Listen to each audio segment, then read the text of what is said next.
I siamani, e tere tau sanga o tūpea siamani le turimanu o Israelu. E mai se le temi whatoa mai aire o sofa inga e lea Hamas o Israelu, ia o ke topa lua a whenua sutolu. Sa whasiringi ai fo i le lango siamani ia Israelu mo whaamani ane ai, e le sa avea mata e tai o siamani lea taimi o Olaf Scholz.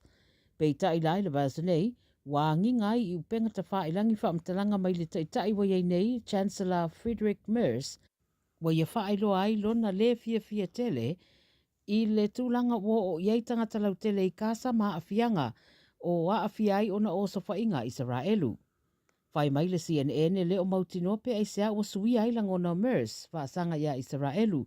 E whai mai le lipoti wa whesiringia fo ia Merz, pe wha amata o lo soria Israelu tūla fono wha wau malo. O le taliane le ampasa o Israelu i sea mani le mata upulea, wa ia whaelo ai, Ron Prosser, e upu ia e seisi Israelu, e mai se pe awhai o Friedrich Merz, e whaalongo lava iai a wā o iau se wō. Mai Britania makanata, wa whaia mai se malilenga, mai le tupo sa lesa i le tala ina o le palemene o kanata i le vasanei, ma wa whata atia nei me au na ave iei le wha mua, e le li i palemia o Makani, nena malona na vanga whai le palota whato ama vai atu o kanata. O le tupo sa lesa o le whaao lea o le atunu o kanata, na ia ta ua o mafutanga whapaanga e au fiai ma le United States, o suia, ma ia whata ua ai le tuto o tasi o atunu umae lua. Ma tere le saunoanga le tupo sa lesa i le anganga mita, ma le whaamalia ina i le vaai o tangata kanata ua ane whaatasi, ma whaadia winga lo tunu ma le mita. O le launga sa lesa saanga i sao lava i whainga whaavai whaaloto i whale i kanata, wa mai a whaatūranga ne kāni malana vaenga whaupwhai, ma ua whaelo fo i le whainga malo le a whaalau lua tūla whono i aso mō mua iulai, e ave sea inisi o papui puisa ia i whatawa inga i to tonu lava i o le tunu. Mai fiti wa whaamania i eise tamaititi wa umalo naola o na ngase o le menenchikoko.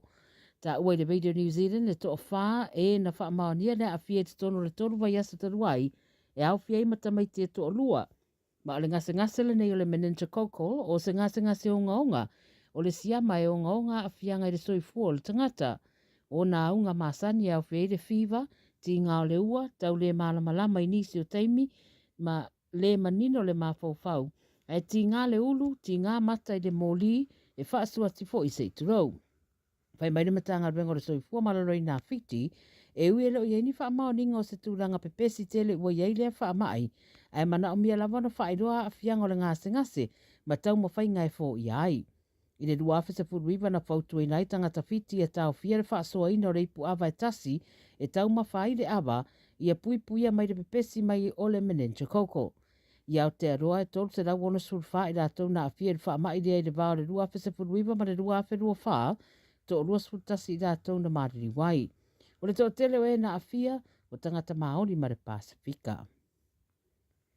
Talamulimuli o le li kapteni o le moana Ari Savea ma mawaina le whainonga le tamata alo le tausanga mo le moana i la lātou sauninga na whaia au kilani le pōna pō. Papea fo i le kalapo le Fijian Drua le ana maua i soa na sila le whailonga fo i o le tamata alo le Drua o le nei tausanga. Sa whatanuina fo i le lātou sauninga mo whailonga i Nandi le vasa nei. O le awa le Drua tamaita ina malo ai au Frida Fisher i le tamaita ita alo le tausanga. O isi whailonga le moana au fiai se misi tupou ta eiloa lua sutasi tausanga na mawaina le whailonga le Rookie of the Year, a Miracle Whailangi ma Kieran Tau Moe Folau, na mawaina whaatasi le Maui Award for Best Attacking Player, e maua me lani matavau le Personal Development Award. O monu moli na mawaina le Tautua Award, ma le tamata alo le tausanga le moana i lalo luasu tausanga, na maua e J. Dunn. Io tara na le Radio Samoa mo lau whaafonga mai nei aso. Malo soifua, o le si fufonga Samoa, Radio Samoa, tasilima i vatolu a mo, se ki a Radio Samoa. Au kilani, pamulumole wha o ngā tatau le suawai, ua whai ti munga nei lole masaniai i masina o tea, ua malosi tele le alua le vai i le tātou a ai, pamulumole fe sosori mai e alai le whai tia o lo wha ngā ina o le vai i fafo ma le whale ta ele, pamulumole fe sosori mai e alai le whai tia o lo wha ngā ina o le vai i fafo fo male fale ta ele. O ne ngai o inga e lua o le a maua ai se ese ngatele. Pa fitai mo lo lango mai. Morisi wha mtalanga tanga yane i le watercare.co.nz. O le Casa Beds and Appliances, o le tali o manaonga, i o loa e whaatotonga ilo mauta, ini tau le lei, toe anangata, e mawai moenga ngao si tutono New Zealand, wha apea se tino fōa le potumalo lo, lau ai manofoa, TV, la au pese, usa aisa, masini tā lava, telefoni fe aveai, maisi. A whiu ane loa i le whawhituwha Great North Road o tau, po le tolo fituiva Great North Road i Henderson, le Casa Beds and Appliances, telefoni ovalu selau, lua, 5 ovalu selau, lua, 5 Wa ye neile la lao le Bluebird Lumber and Hardware i Mangile, a wa whātau molo ainga i Samoa. E mawhaiona whai umai oka o loa whauwhale, pusa aisa o ngā umu TV moenga, se tino forma le telo o loa ese. O whātau umai mawhaiona tutongi le tātou ofisa i Mangile, ai piki i whale o loa o le Bluebird i a pia vai tele po sa le longa. Walau noa le olua tasi 5 tolu whawha, olua tasi 5 tolu whawha, pe i meli le info@tlmarketing.co.nz. Moni si whamtalanga. 24 hours a day, 7 days a week. Radio Samoa streaming live on www.radiosamoa.co.nz.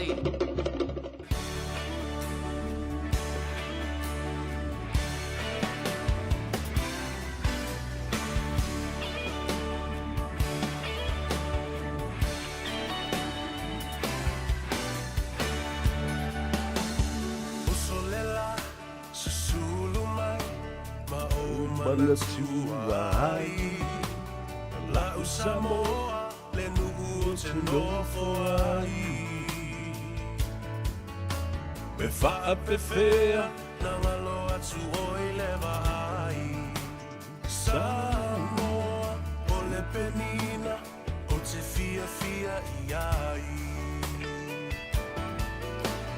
O solela susulu mai ma o Malasuai La Samoa le nu'u te nofoai E whaapewhea na ngalo atu oi le vai Samoa o le penina o te fia i ai Hangi mai se matangi Se momoli atu ai Lo ua lo fai la Samoa matalasi Hangi mai se matangi Te momoli atu ai Lo ua lo fai la Samoa matalasi Ea, talofa lava, le pa ia mawalunga o le whaafonga tāpuai, a le atunu pele Samoa i le nei fōi aua uli o le asolulu, o le onga tutolu ngā le mū o le mai asoa. Ia, paloa fua ai lau ua maua sula le lofa ma le anga le nei o le tua, o a teitei mai lo tau soifua ma se balosi fōi o le au nei, ua tātou wheilua i ai ma lau lua whesina whai, i le lofa ma le anga le nei o le tātou matai sili le langi. Sa ofa la le leile atua, i loa lofa tau muli pea ia i mātou. Ia ai whaatele ngese pea, lau toa sa, ona o a mātou wa mio ma mātou winga le anga. Tau walunga atu ai, ia le au unanga ma le tautua fōi a le whatalenga ia whaunga bua po le tau wha fōi a se umanu Francis Ioane. Ia i fōi se teimi o le asoa tai au o le whaatawhiti o le tele o ngā ruenga. Ia o le ato i fōi mai. Ia ma whaau au pea. Ia le au unanga ma le tautua a wasa. Mua whaftai lea tamari. Ia mo le au unanga ma le tautua whai pea. A wā le whaafonga tāpua i a le atanu. Wa se fulu minute wa te ai i o le itu la. Wha moe wa tūla lata fōi i le teimi e manawa i ngā luenga mga Gagaifo ai Faiva o le atunu. Wha malo le ngā lulue, ia, malo fo i le tau atai. Malo le wha toa, ia, wha pena fo i le lava papale ma le ono sai i ngā luenga. A mai so le fo i wasau le tau malulu, ma au mai fo i ia le au ngata, ma le wha tū ngata. O ia le o lai whenga luenga la whawhenga kausi o kākou ainga ma lole on sai. Whawtai fo I o leo o maua pēr le malosi, ia e whatino ai le ngā luenga I le aso ma le aso. O le mea o le whai mea fifia. O le whai mea fifia lava. O mai o le fola le fala I le tai au, ia ma folau ai ia le au whai ngā luenga, sa I o mai fo le nei. Teipi manatu o tātou le na, ai vi I ai le lofa ma le anga le lei o le atua. Ia o ava noa le lei o lo mwhai o na tātou whetapa, iai I lungo pe au mga lungalu le ea, I le au langa ma le tautua, a le siu fongo Samoa. I lau lava nganganda, fitu aso le vai aso, lua se fulu wha I tu la o le aso. Whatalofa whapitoa, I le tāwhatolu foi o le tātou vānu nofo, pa ia ma mamalu wha le malo, pa ia foi ma mamalu wha le anganu, ia ai ia matua le tuu. Ia te utou le au whainga luenga tutofi a le atua, o e o loo ngā lurua I le teimine nei. Ia ma I la tau ua malo lo pensione, malo lo manu malo, I le te le o tau sanga o ta se le ngā luenga le atua. Ia, wha malo, wha te atu I o tau Faiva ma malu. Ia, wha talofa fo I tamam, tina mātutua o le atunu, ia whea tu lava ma wha whi loa I fo I mau fo lo whatu, ia te utou, ma manatu, o lo o manuia. Ia le tau malulu ma ta au I le leifo I tino. Ia wā le soifua maloloina ma le malosi ia maua pe ia so uma. Le a tau sa vea le ulua I ali I se yuli le nei. Tātou whilua I fo I ma utou. Lo mo le nu, wai le o tua o le nu. Awa o tua o le nu. I ta tanu o I tangata. Wa tātou le ola I ni sauninga whapena a wa tātou whiloa I maota malawa I le laufofonga fia ma le soifua manuia. Patalofa I le tātou pola kalame malona whapoponga o tātou malo whaaloalongia e tumai tai o emele. Palamo ia whapea foi ia le uso ia Thomas I se teimi. Ia o nau tau whafonga foi lea ma sila. I le whapoponga o le malu I fali. Yoe, a malu I fale, e malu fo I fafo. A le fale la le tātou tala doa iai. O le mea moni la vai ta o le fale. Leo vai atu o mafuta mai ia le fale tua ia e mele e me se fwe le uso ia Thomas. Ia manatu o le a tātou a mataono le teibi e tā ua tele. Whatalofa mua I le sunga ia Thomas. Ia, ona whapena fo lea, ona whatalofa atu I le fale tua ia e mele palamo. A fio mai o matala mai au le tātou pola kalame o le malu I fale. A talo whātu mua le suka Thomas, malo le soifua muria, whaafitai fo I le teimi ua whaavanoa mai, ia se I tātou tala ma whaisisi whaapoponga o le tātou pola kalame o le malu I fale. O le sunga a Thomas, ia o ia o lo whaangai o ia le company o le Builders Blueprint New Zealand, le am whaifoi o na whaalawi loa, lana telefoni a o whaau au pēr le tātou talanoanga. E le malu I fale. Talofa Thomas, malo le soifua manuia. Talofa tu Savea, thank you very much for having me here again. Talofa tu Emily. It's always a pleasure to be on here with you guys and to share some knowledge and some wisdom on the show. Absolutely. Always amazing and always looking forward to learning something new from you.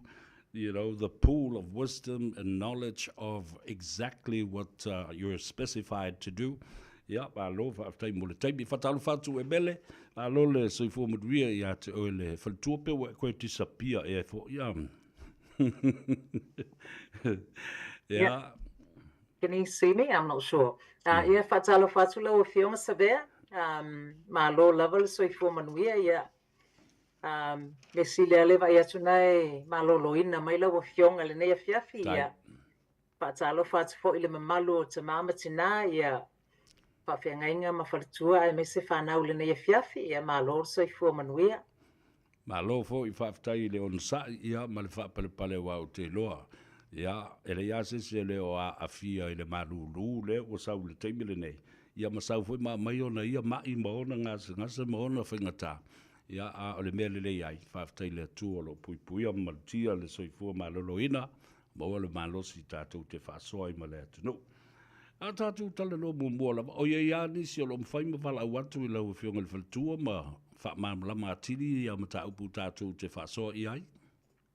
Ia, whawhitai te lesa vea mo le fasili o le lava te le lava le mamalu le tunu ule tatu umai ma fasili mai. So this week I've lodged 2 applications for first home buyers foi. Ia mo le mamalu le tunu o i lātou lava na peina ale tu fasili lava ia.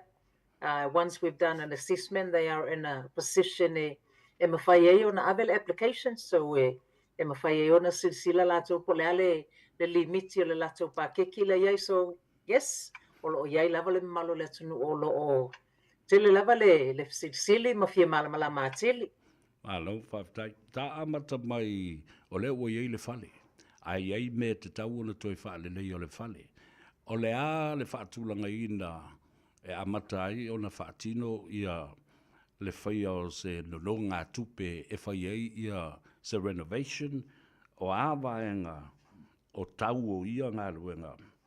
Ia ai po a fo'i me te tau ona whaamari eina. Taisa vea mo le fasili ona o le e ofo il vai tau nei o fio lolo lava ia le mamalu le tunu o la e fia tilo po le ale i tūlanga i mawhai ai ona whaaleleia le lato mauta.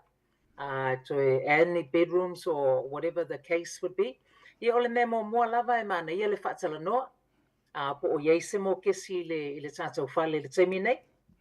I will then have a look po le value o lo mauta i le teimi le nei as it is ai le i whaia le whaalelenga. We will also then have a look po le alo tupe le mau mai tutonu e pe whaafea ona whaatino le tutongi ina o le tātou whaamoemoe.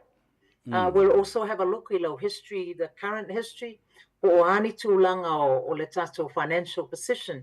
So sa tūlanga o mai e whaatala noa mau ili, ia nei loaila ia pe tala whea ngai le ave sa tātou application. O na o le tāu o le tūlanga le ia se pre-approval le, so you know po le a se limiki a luatu Thomas or whatever builder you mali le ai ngai whaonga. O lawa ia se idea po fele lato pa ke kile mfai ona tilo yai so i ona aveile le tato application but it's ua tele ile mamalu le tunu make sure we keep our history clean o le tato records with the bank o nai mela isi la vaia mafai ona yai so na faina pe ave le tato application me umala vaia fatala no ai le aveina le tato application it's tonu Malo whaatai tā ua i le whaafongfonga mai e le tunu ia vaenga. O lea la ua maua le pre-approval. Maua mai ia le wai loe fo la i lau ma whaula toa i ngā tupe leo e tilo nei ai. Mo le toi whaale lei o se vaenga le whale. O lea le umi ma le whaatapu la e o ngā ai pe tu i nā tu fo i le whale tupe te tau ai o le whaatino loa le ngaluenga. O isi banks it's a yolo ono masina e validate pre-approval le. O isi foi banks e mawhaiona extend i le tausanga atuas fululua masina. If it's a major renovation le tilo iai. So it really depends and manatua fo ele malu le tunu is only a pre-approval o la ia na ia inga ia it's a tau na whaamaliaina ai le ia o ia le tūlanga e mawhaia na o na whaangai o ilinga luenga. So 6 months or 12 months? 6 to 12 months valid ai ia le pre-approval lea. O lolo winga la, o leo a mai le pre-approval, ai ei taimi e toi liliu mai e le whare tupe po le financial institution lea whape mai ua te ena. O ani mafu angai ono te ena i le mea lea pe ua umi na whaatalitali i le whaatinoina le ngaluenga po o iai nisi mafu anga. Ma nei e tele le fasili ona o te lo le tūlanga lea mana o mia lava le whaamalama i le mamalu le tunu ona au mailo pre-approval iei lava ona ia inga la iei lalo on the provision le iei se swinga i le tatou tūlanga tupe maua mai poni ai tā lafu ma mea ia so your financial position must not change based on le na ave le tatou application so o le tūlanga e mawhai e le bank ona to decline mai le tatou application pe a whaapea o iei se swinga po o iei nisi ai tā lafu o pa o i lalo o tūla e whainga luenga ai or maybe we've assessed le tatou application e la ave utilizing some overtime, a le ua kipi uma overkaimi ale whalewhainga luenga, or we've gone and got some afterpays or whatever the case is. So a iai lava se suinga whaapea, i o tūlanga ia mawhai e te tau ma ona mea le toe declare i le bank. Ona ielo na whaina lai le tato pre-approval lewa au mai. Another case could be that maybe a watu le tato valuations is not quite up to the level lai wa fo ia au mai le tato pre-approval o na whaile le costing ma design, so me la ia ave le valuation, le value ana te value ina, po le a le value le tato maota pe a na whatau no.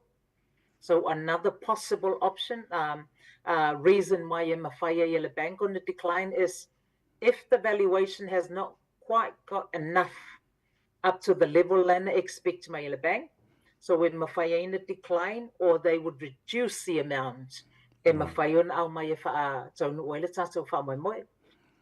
Lelei, a whai o iei sau mō kesi runga le whale leo le a tau wha o popo iei ni swinga mani teu teunga po renovation. O le a se whautuanga e te au mai e te tauno o whai e la mō kesi le a le tātou whaltatari e le I whaia e le amatalia le tātou ngaruenga. Mana e tele le fsili. O le tūlanga leo te whautuaina lava le a inga aile I amataina le tātou renovation. E mana ia e tu ilunga tātou pei menia le tātou mō kesi. Ona mana tua foi, we are trying to prepare ourselves for wa a umana whaile renovation o ialela I reile si vaenga e whaopopo le tātou mō kesi. So a whape lifi ilunga le tātou pei meni le teimi le a o whaata le tali le ngaluenga. You're trying to cater for the increased payments. Right. A o le tūlanga lea, so wa a mata ona whaamasani iai tātou. I le tongi ino le extra le la a pia umale renovation. E ole mana ia fo I le tu ilunga o tātou pei meni. Ia, o le reduce vave mai le principle o le tātou mō kesi le ia I le teimi le. So I usually would recommend, if we can, increase tātou pei meni au whaata tali le whaatinoina po o le tātou renovation le fia whai.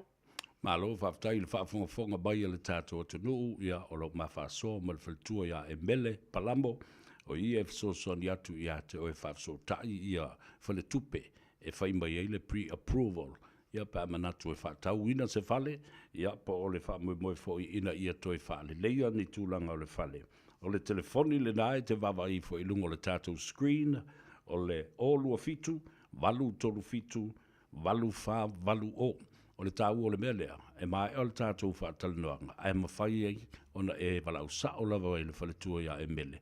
Ia, mamo wai le taimi te le lua te whaafsanga i ai, ia, ma talanoa e whaamala malama a tili. I, o le ala ua whaata oto mai ia tūlanga o le whaatinoina o le ngaruenga, o le renovations. E whaape whea ona whaatūlanga ia le te tongi po le a po le fia le peimeni o le a le taimi e whaatino le peimeni na mai ai le amatanga o le ngaruenga CEO o lava ina ua tau walunga ma whai u le whaatino ino le ngaruenga. Mana ia tele ona o le tūlanga le pe whai lava sina tele o ngai skepu fo I lea e mana o mia le malamala mai.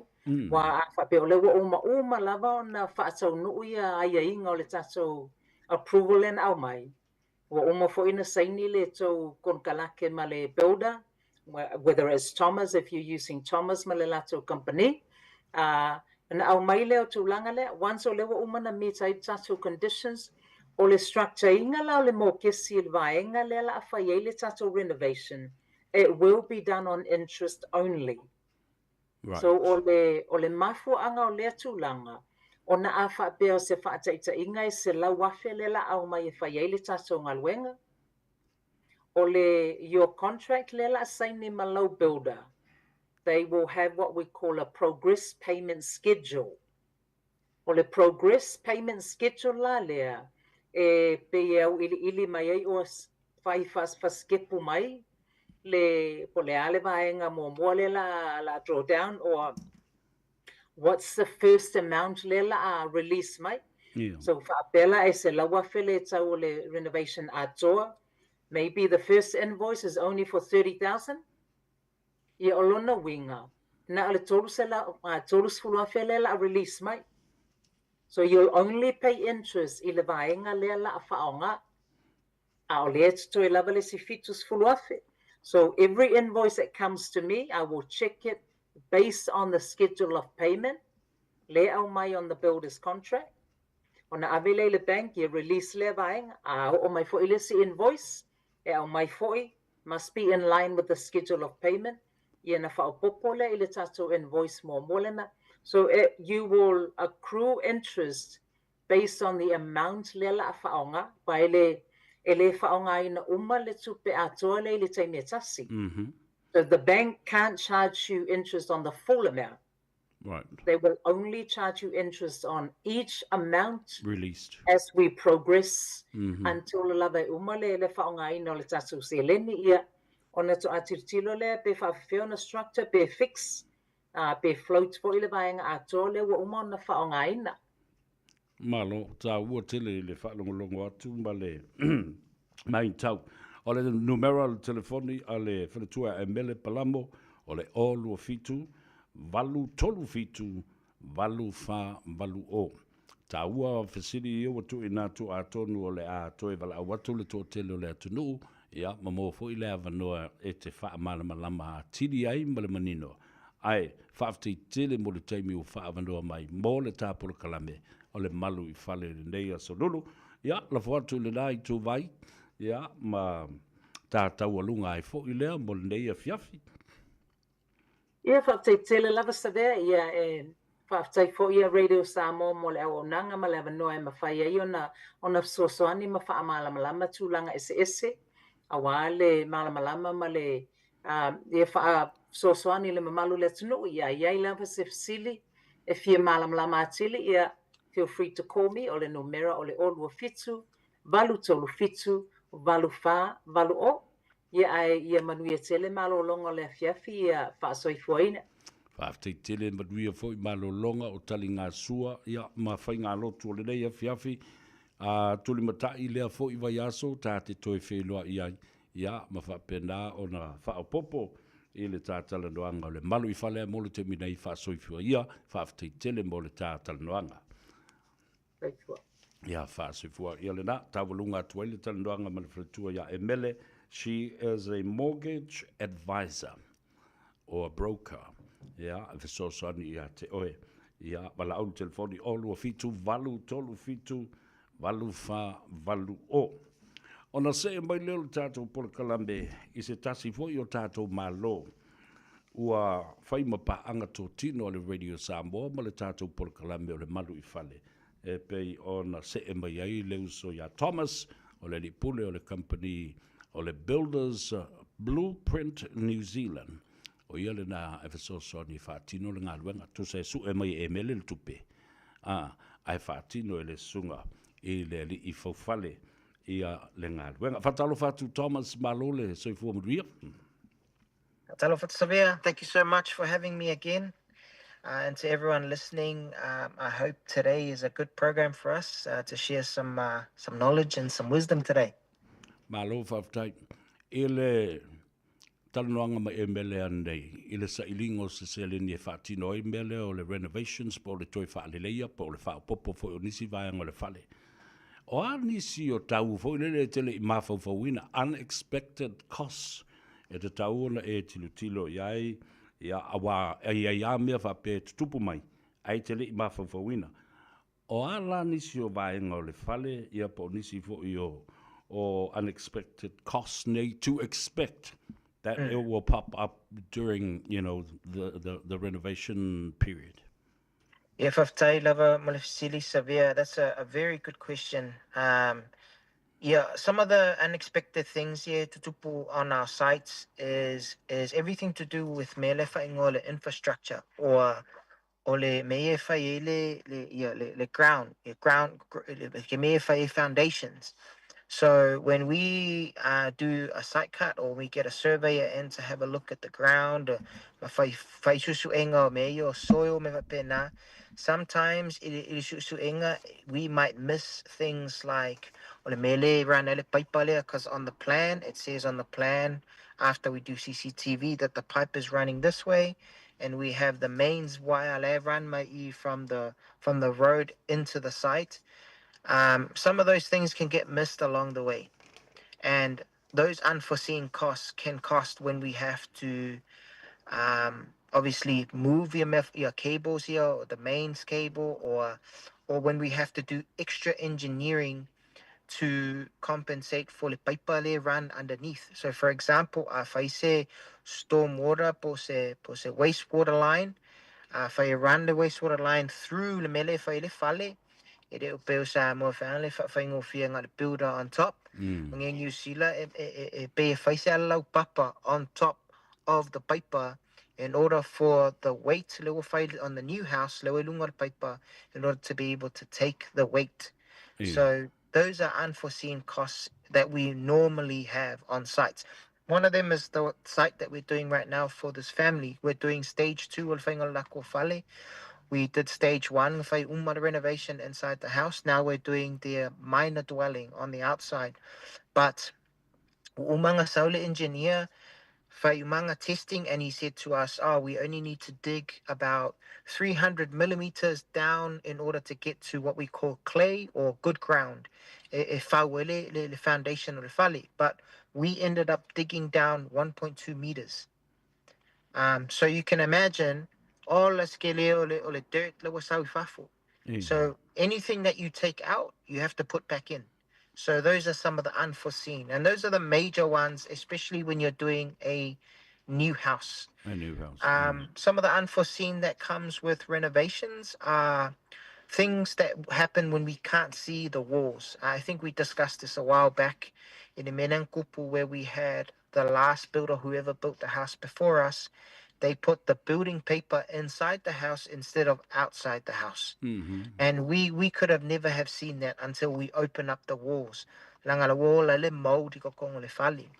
So those are some of the unforeseen with renovations. Is the unforeseen is always to do with water egress issues or moisture getting through the cladding or getting through the house somewhere, or just bad carpentry from another builder in the past that we don't know about. Malo, alona winga la ta wo tele la ia lauto talanoanga male a inga lea. Ina ua umo na au mai ia le lipoti le engineer. Pole architect ona winga la lo tu te foi is to try and explain to the family that you needed a factor ia tau ia I tonu le paketi le ainga o sa ole. Yeah, stone facility, yes. So in the initial conversation, so renovation you should always have your maximum bar, whatever your maximum bar allow for example, and you say, okay, I can only borrow 300,000 le bar. Then you try and renovate your house, build your house within 220,000 because you still have the rest of the money just in case renovation I like in your bar, then you can go and buy yourself a Ferrari. But in the beginning, when we're doing the renovation and doing all this stuff, there's always unforeseen. It's any job that you do, any renovation project that you do, any new build that you do, you always got to have a contingency of a lot of people say 10 to 15% contingency. For me, I always tell people you need to allow for 20 to 25%.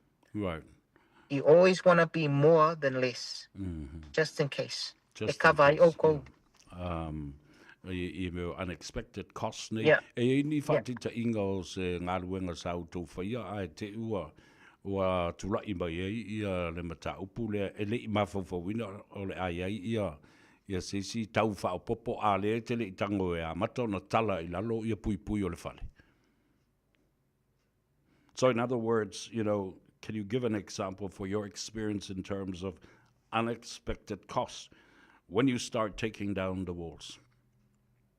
Yes, that was what I mentioned before. Okay. When we had the issue with the same family here, the same family, we had an unexpected thing where we we couldn't figure out why there was mold growing inside the house. Because we did the investigation on the outside, we did the investigation on the roof. The roof was fine. There was no issues with the roof. So that means there was no leaky on the roof. Yeah. We even did an investigation outside of Aipolepo. And we just couldn't find where the water egress issues were. Until we opened the jib, removed the jib, then we found it. The last builder that built the house, they put the building paper i kokong fali. So you think about it, your house from breathing. Yes. But they put it inside the house. And so there was no, a breathable house. Your house can't breathe anymore. So that's the issue there. So that's why all that moisture was trapped inside the house. So that's the reason why we're all mold inside the jib. I love city there, Thomas. It's outside the scope of what we're discussing now. But are Yes. you able to track down the original builders that did this and charge them or make a report on them? Ele taimi le ana lātou whaatinoa ai, ele sao malelei le whaatinoa ino le ngā ruanga mōmua.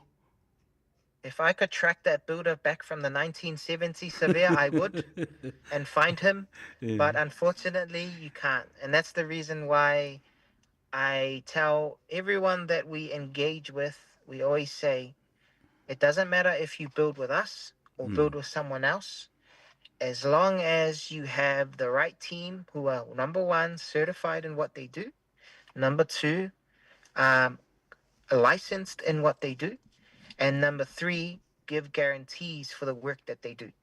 Because if you don't cover all these three things, when you go to apply for your council, if it is a consented job, qualification, license, certification, then you're in trouble.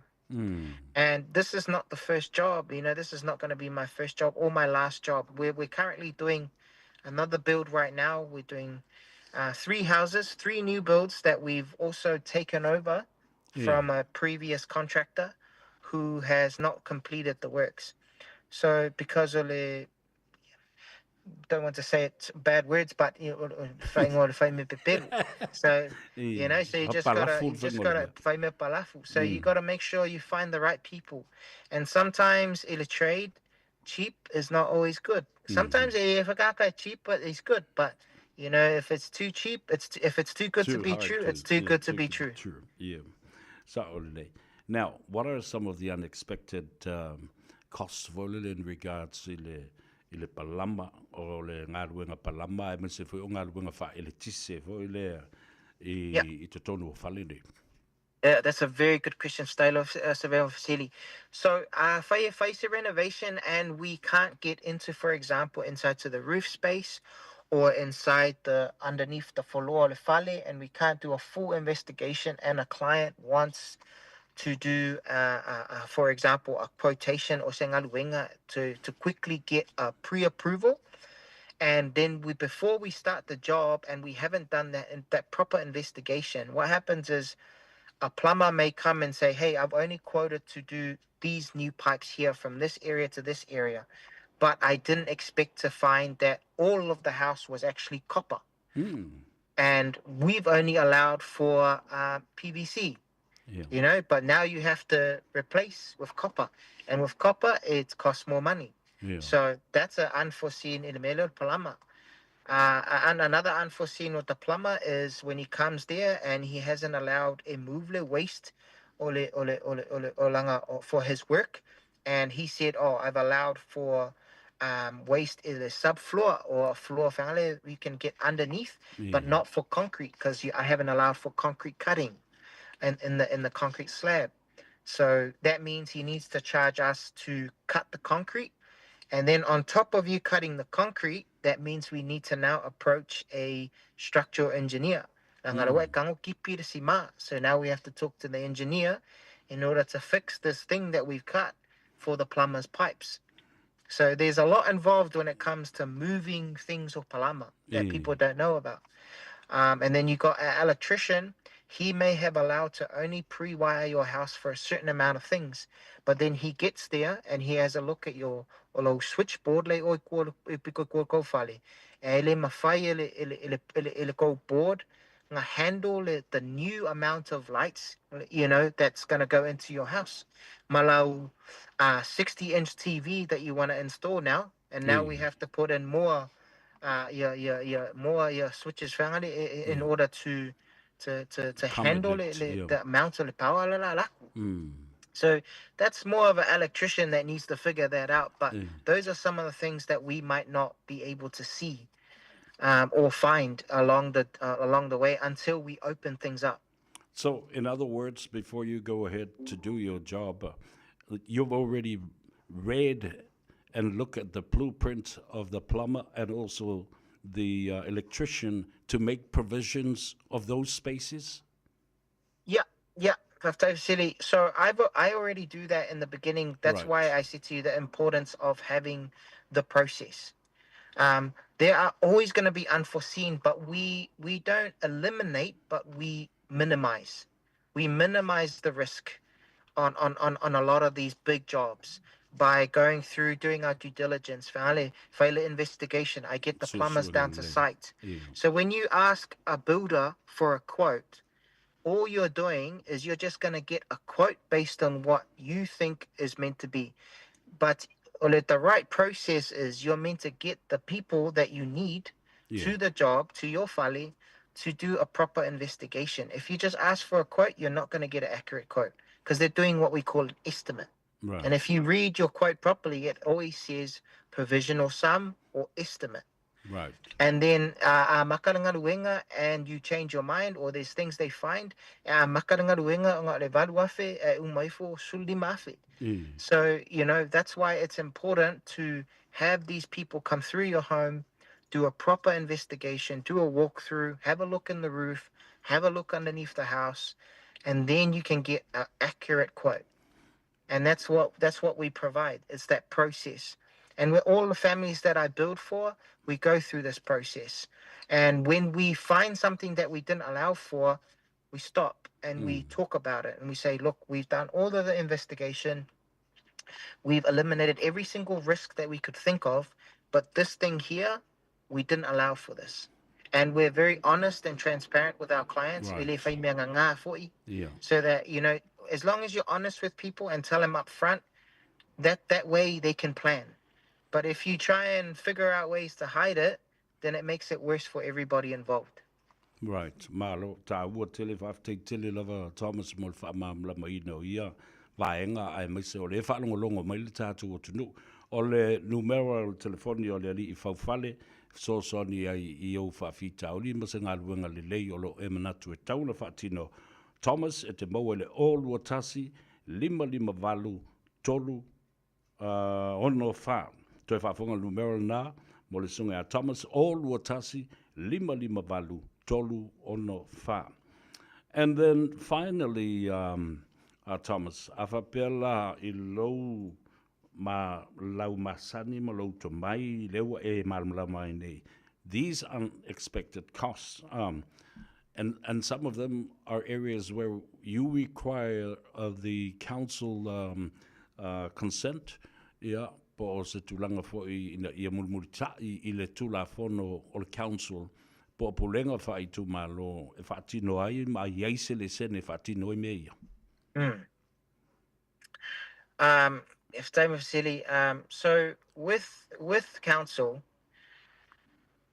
it's a very tough topic with council because council have their own processing fees and their own costs involved, especially with a lot of builds that we do. So some of the unforeseen or unexpected costs from council are, for example, we're doing a build here where we're doing a minor dwelling. When you're doing a minor dwelling I Ilofangua, and you're putting another fale there, they can sometimes come back to you and say, oh, we're going to charge you what we call development contribution. And they are the ones that assess that. We don't assess that. They tell you whether or not you need to pay that or yes or no. So sometimes we've had jobs in the past where we've put it through minor dwelling, council said nothing. And for this particular job that we're doing now, council came back and said to our client, you have to contribute development contribution section. So that's an unforeseen from council that we don't know about. Sometimes with council as well, depending on how long they process your plans, they have fees on top of their estimated costs that they have on their website. So you always got to allow for a little bit more with council sometimes as well. That's unforeseen, and we have that discussion with our clients as well up front with council, especially council, Victor, and water care. Malo whaafteitele lava li Thomas mo le tātalananga. You know, people are listening to our conversation and are also learning a lot and also placing their trust in somebody like you. I can only marvel and with great admiration and personally tell you that I'm very proud of the work that you do. Ma o te mita ai ia te uto o lo whaia le ngā luenga le nei o lo mwhaia na wala au tu e o tātou lava tangata Samoa. Ia ma whaatino i lau tau tua. Ile ngangana le tātou o tunu. Ia, la whatu. Ia te oe, tawalunga mai, ia le tātalananga ma toi whailo ifo lau telefoni. Ia, o le whaalongolongo to mamtina mātua e tele la tau tupe au mana o e whaini renovations me ape whausia fo sisi whale I tua o le la tau whanua ma le whaaloalo, Thomas. Yeah, Whaftai Lava Severe, thank you so much again for the opportunity to be here. It is always a pleasure for me to share my knowledge with everyone and to be able to help our people. E o tātou te māma matina matua whaalongolongo mai. Give me a call if you want to know anything about renovations or building your new home. Po se whawina fo I lo whale fo ngā wharekolu. Just let me know and I'll be able to help you out. So give me a call on 021 558 364 and I'll be able to chat with you guys and help you guys for your future plans. Whaftai lava again, Savia, for your time, and God bless you, brother. Whaftai tele lava, brother. Looking forward to our next conversation sometime next week, but you look after yourself, and I hope that our conversation will help others get in touch with you. Yeah, mamawa fo malfso sani multimnei fasoi foia. Fasoi foia. Safe foia. Yeah, le talanoanga mo le sunga I leli I faufale, o le kamuta, o le matua o Faiva. E mawhai ona wala au I le tunu u le li talavou, la le le talanoa I le ngangana Samoa e te malamala mai. Mai whawhalonga e tasi alau whaalongo, very genuine and honest. I li whai mea whaulele whaanga pelo pe o tele o mea e whai isi tangata o le tatu o tunu. E wala au Thomas I lau ngā luenga te lele na e tau fufu e whai ai e te whaaloto lua po o ai e whai a o ile whai. O lua tasi lima valu tolu ono wha. Whaftai tele su manu lo wanga le leima le manatu mai le tāpor kalam le tā ua tele lea. Ai a whai o lewa e lunga o le vaenga lea whamolmole se manu. Whamata e te whina ngalo malia pe a tā le saunoanga le nā whaai ua le fionga le te maita I pāle mia. Madam Prime Minister, getting close to be former Madam Prime Minister, ne fionga le sa whapito ia whime, Naomi Mataafa. Ia, a wafo ia le tūlanga o lea na tā lia ia le atunuu atoa. Ia sana whaatalanoanga fo I ma vasenga o fo I o tustala.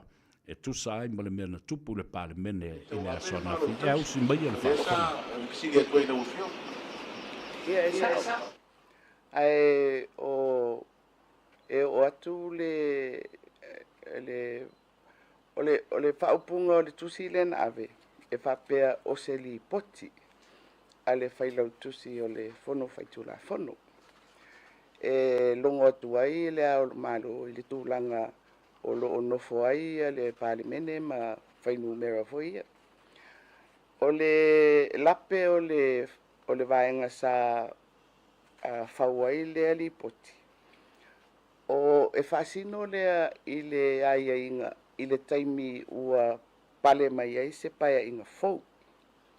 e pare mai loa le pae inga fou faatulaga ia le maota ma foi lea mai loa ai loina po o fea le vaega lea e o loo i ai le numela tele i totonu o le palemene ona fai loa lea o le lipoti lea ale failautusi o le fono e momoli lea o le malo e longo i ai o le vaega lea ma le latou taʻitaʻi o lea laatulai mai e fai ma palemia o le aiaiga la lenā lea na fai ai le lipoti lea e na ave i le ao le malo ae lē o le tulaga la lenā lē tupu e le o se paeaʻiga fou o le tulaga ua faamuta le faagasologo o galuega a le malo ona ua paʻū le tala o le tupe ma o le aiaiga la foi lea o loo i ai le faavaea a paʻū lo le faiga malo ua i le palemia le a ia e fautuaina ai le ao le malo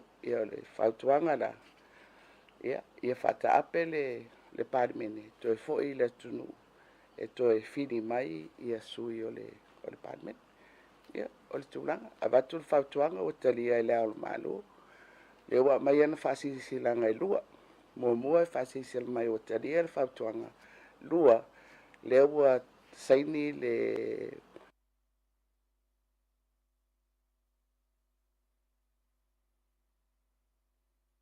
faaliga aloaʻia o oda e faataape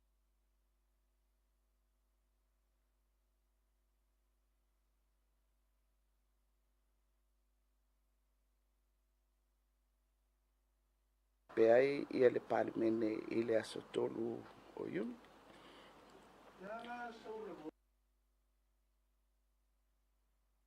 ona i lau atulaʻi mai lea gai oi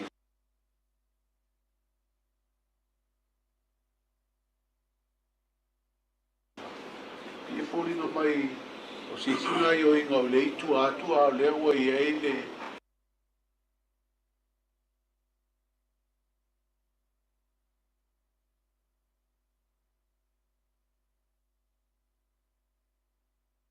le ala o mea i le procedure o le la fautuaina le ao le malo faataape le palemene ia foi mai le palemia ma le kapeneta tauave le malo tausi ia na te silafia e te lea maugaioiga ese oi lea sa faagasolo mai ai foʻi ia le tatou faiga malo ia mai se ale taimi lea ua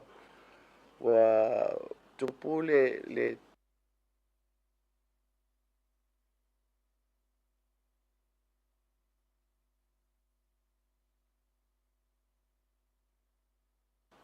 mea lea i le vaega faaupu fai o le faatuatua ia le foi tou te maua te o isi taimi na faapea mai ai ua tauna matou faamavae ae see atu ai ia ala o loo iai atu lafono o le ana tatou faagasono mai ai ma o le mea moni ana faapea e lava atu lafono lai ai e mautele nonofo ii o le mautele nonofo ii ona o le tulafono ia e faapena foi la le faagasologa o le laasaga le ua tatou oo i ai au se langona ia e le o faateia foi le taofi ia sila le tula le haul malo o talafeaga ai le tula ia ai ase manatu o le failautusi ia o sona tiute lea ia a le la ua le ua iai le tonu i le va o le ao le malo ma le loia sili ono le ao le malo le sa faatau i ai e tali le loia sili ia i foi lea i le e tusai ma le lipoti na faao atu i le ao le malo mo le tulaga ia o le faamaumauina o mea ua o le mea ua tupu ia ua vatu le tusi ia e le taufoʻina gugu e tatau ona tapena alo ia mai se tali e faamalamala mai ia ai mai se foʻi o lae foʻi agaioi le ao le malo ia i luga foʻi o le tulafono le ua o ai foʻi le ua tapena me faiga tanuta toʻatele foʻi nisi o faaululuga foʻi au fisalemano o le faapena foʻi faailoa le latou fia auai foʻi o le faiga tanuta o iai ni se faaiʻuga le kapeneta ua pe o lea loo manino mai le taimi e agaʻi ai le atunuu e fai le palota taimi e tau ona faamavae mai ai le malo. O le tūlanga ia o la wai e tūlafono taimi. Ia, ono le tūlanga masani a tolu masina. Le electoral period. Ia, au ili nei taimi ono whafosei. Ia, o le tau tāpena le lola. O le fuafuanga ia lena iai o le tātou pālota e whai a perila o le tausang fau pea. Ia, e peila o le mela ua tūlai mai. Ua pe ua tau whate ia ai le vainga ale mālo ia. Ia maisi fo i whalapitonga ale mālo. I le vai atu whape ua momoli ai mai i whemwhea. Ia, e mo ia la fo i le ele o se lesi tala. Ai o le ua whailo. Le wha moe moe o le tangata whaingaruenga. E alu i upwhai. Ia, o te manatu la e atonu o se... Mai o le mea foi pe o le mea o o le ia le te unga na whail tura whono whainga pālota. Whapea e te tauna le stala ia sui pālota. Sui tau wā. I le ono masina mai luma o le aso e whail whainga pālota. O le si la ai inga le nā. E whelau tō ai. Ma le tolu masina lea e whapea o le piriota masani e tāpena i se whainga pālota. Ia. O le la tau te whaafonga mai whapea i nai mta upu whaltu la whono. O le ona le wale to i se pale mene e suia tu la whono e whatontonu ai ni mea ia e tupu mai e le toa. Masalo o fesili la ia la ave i le whaamisinonga e mai e ni whatonunga whaltu la whono. E whaafoe ai e le tātou whainga parota.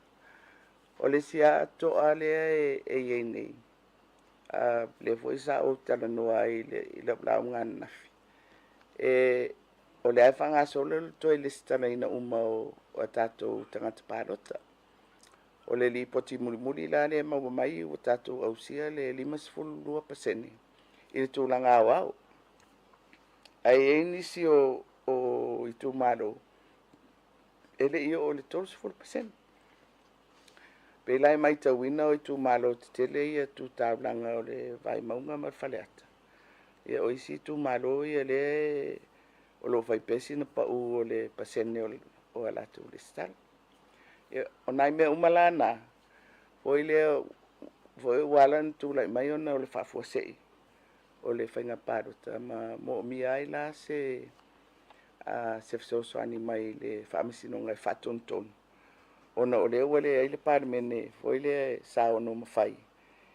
O walai o la sa tati ai ia teunga o le tulafono whainga parota. E fo iai si mataupu ia, ia o le mawala le avanolna. Ia na pawala le wala o le liulo le tulafono.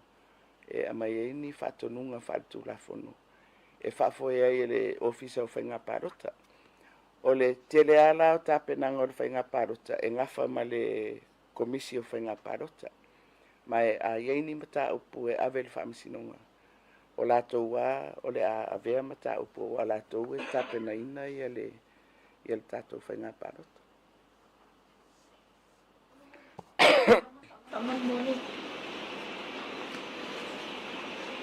Ni asa tu na me fo como no le wato oficina ia ni se tu mando tu mando tu maile le tama ko mo le wato fia tu tu vai no ati na Ia o le poloketi o le miliona tala o le pamoe ai o le malo e whaawau ia le poloketi lea. Ma i le tala fo i o le tupe lea ua te ena. E iei le si itanga sa fuafua i le tala o le tupe lea o le 2.5 si i mai le miliona tala i le tasi ma le 4 miliona. Ia o le mela le la tupu. Ona e na o le 2.5% o le talo le tupe lea e whaangasoro nei. Tusa o le fua lea.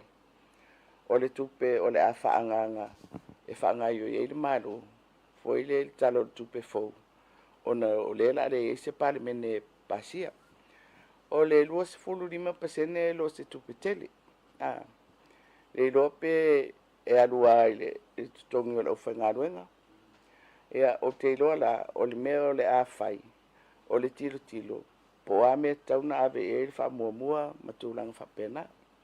Ia, polisi foi mea, o le bava ai, foi le ua tau ana whangai o le maro, po a la isi ala whaatu la fono. E mawhai ai ona whaupopo, ia se tupe, e whaua ngāru malo a o loo ta pena whainga palota matulanga whapena. Na foi na lea ona sai le whatau no ai mani konsina o le ofisa o whainga pale tani. Ia le foi sa sauwa mai.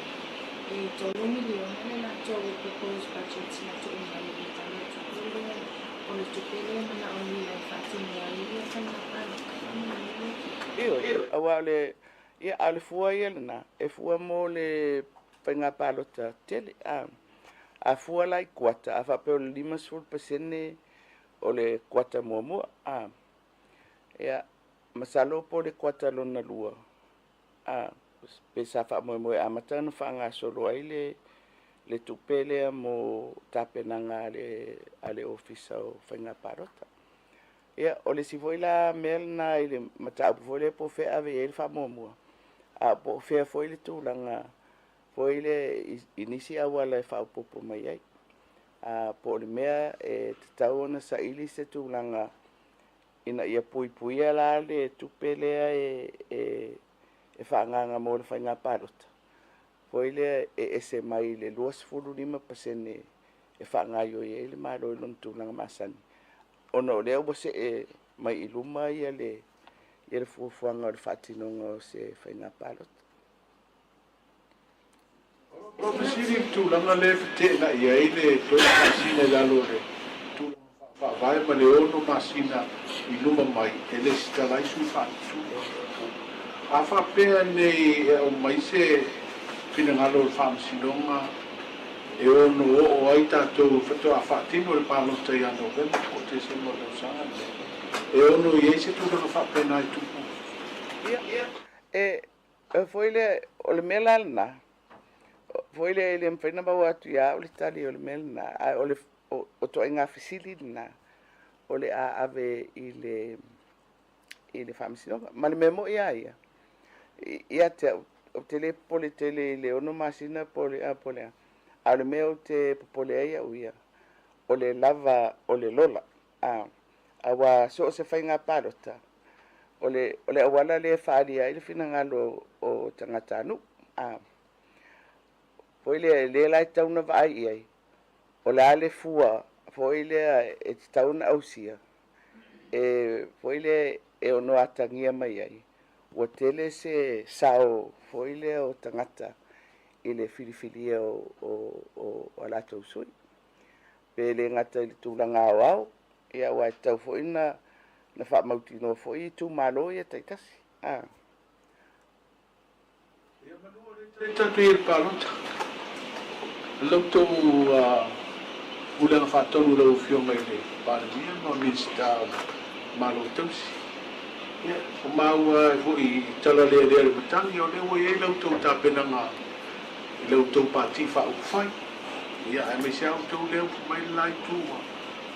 O a tima le lau. Ia, o apa. Ia, a fisiti tu sao i lau whionga, ia. O mautu tāpenanga foi ma whausanga o lautou paenga whaukufai fō, wa o ei se mua, o a whea whaalau i loa ai, ia ne o tau sui foi whaatu. Ia, o le mātou atana, me mua, halu tangata ia vailona i tū malo. Whainga pāti maisi mea, e nai sau muri. E reanga le pupu foi le ami mai ai mai. Mana i alti tiro mo tangata ia. Po o sao ngale mu le leina ia manona i tū malo. Ai o te manatu, o le lava mau te vai foi mātou po a mātou options. I le tū la fono aia. O le lava sai tia mātou i lalo foi le wha maunga o le whaurufare mai le pae inga le la whata ape nei. Ona o whapea o mātou sa le stala mai o sui o le fast. Ia, masalo la suru o le vai aso le o ta tala no atanga o le natulanga. Ia, na mauai leo se tala e wha o atu i lau tau whasenga. E se pe atu ngalo i lufi na ngalo wai. E le mwhento e solo i au tau na fua wa lewa. Le a whata ape whaane me. O le a mautu ala lau tau tape na ngawhai lau tau pati whau whai. Io, ia wa, o le mea fwoi nan tupu ia, ile no fwoi ngatalu ai. Na paula le se ngai il no fwoi ngatalu ai. Sa mawhai no se se malau pati, ai whai masui tuto tasi. A na sui la le tu la fono na, o le teimi la nei, e le mawhai na sui lau pati. Ia, ai o fwoi la ile, fwoi le, ai ele i mawhai ile pa inga le taruai. Na mawhainau se e tuto tasi, ai le mawhainau se e whapea o te alu o te whaimasui o le fast. Ia, peo le siamel na le asa tuturi loa ai foi ia olo ma le atinu, whapea o laua o fast. Ia, ma foi le o le foi no walua wia mato o fatasi, foi le i le roadshow. Ia, alo walu la i mena, sa walu o malo whaalo ni an fast. Alo sui tutotas.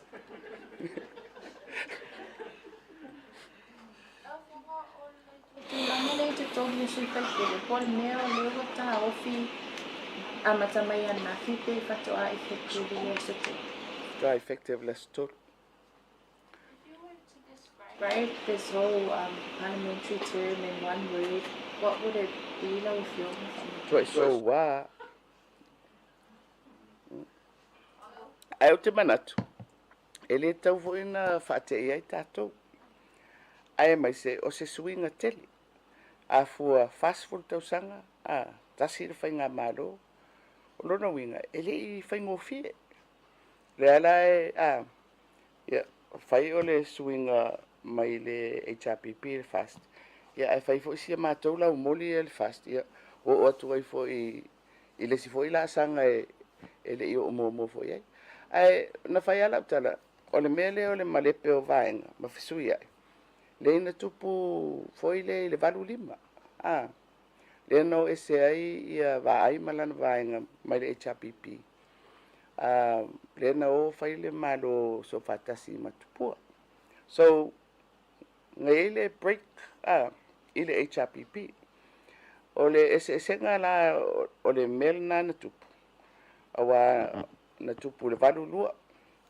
O le mena tupu malo mai le HRPP tai va ai le HRPP pa uva ai le whainga parota se ani loa ia tofi lau pari o tai ai tofi mai e leo malo tupua feitai loa ia whaipule ona pea o le melen tupua nafi o le pare menea o la tau e ona le whaiunga po ai tai ia, na pawala wala na whaatino, e le whina ngalo o le parmeni. O le whai mai o le tala o le tupea tupua. Ai whai lo le melen tupua nafi, whai taunga mua. Na le paula le se senga o le melena. E le i whautua ina le whata ape, a wa tausanga mua le nofo inga. Ma le si mea, o la esi la fia le e tupua, e le i ate ia i le whai numera. Foile? Ia na whai e lola i le mea o le foile o le malienga. E fisu ia i loa le whainga malo ma whaatino le mele wa i whina ngalo o le parimene o le eto tele i le HRPP. Ia, ai o le valu lima. Ua whaatau nu ua ia le split lea na amata mai ia i le valu lua. I le mea ua toi fo i mai vai. O le ua ia, a le ua taitai ia i fo i sto ina tu filau. Ia, alua iloa le vala lana. Ai, o mea uma foi lana, le valu lima. Na se e loa ia vai manan vaenga, whaile lato whainga malo matupua. Ia wato tele nu mela i tutonu o le parmen. Ia ai le whaila se whainga parota. Na to e fesu ia. Mai tupu foi lana mela na. pe o le tausanga muli o le pai.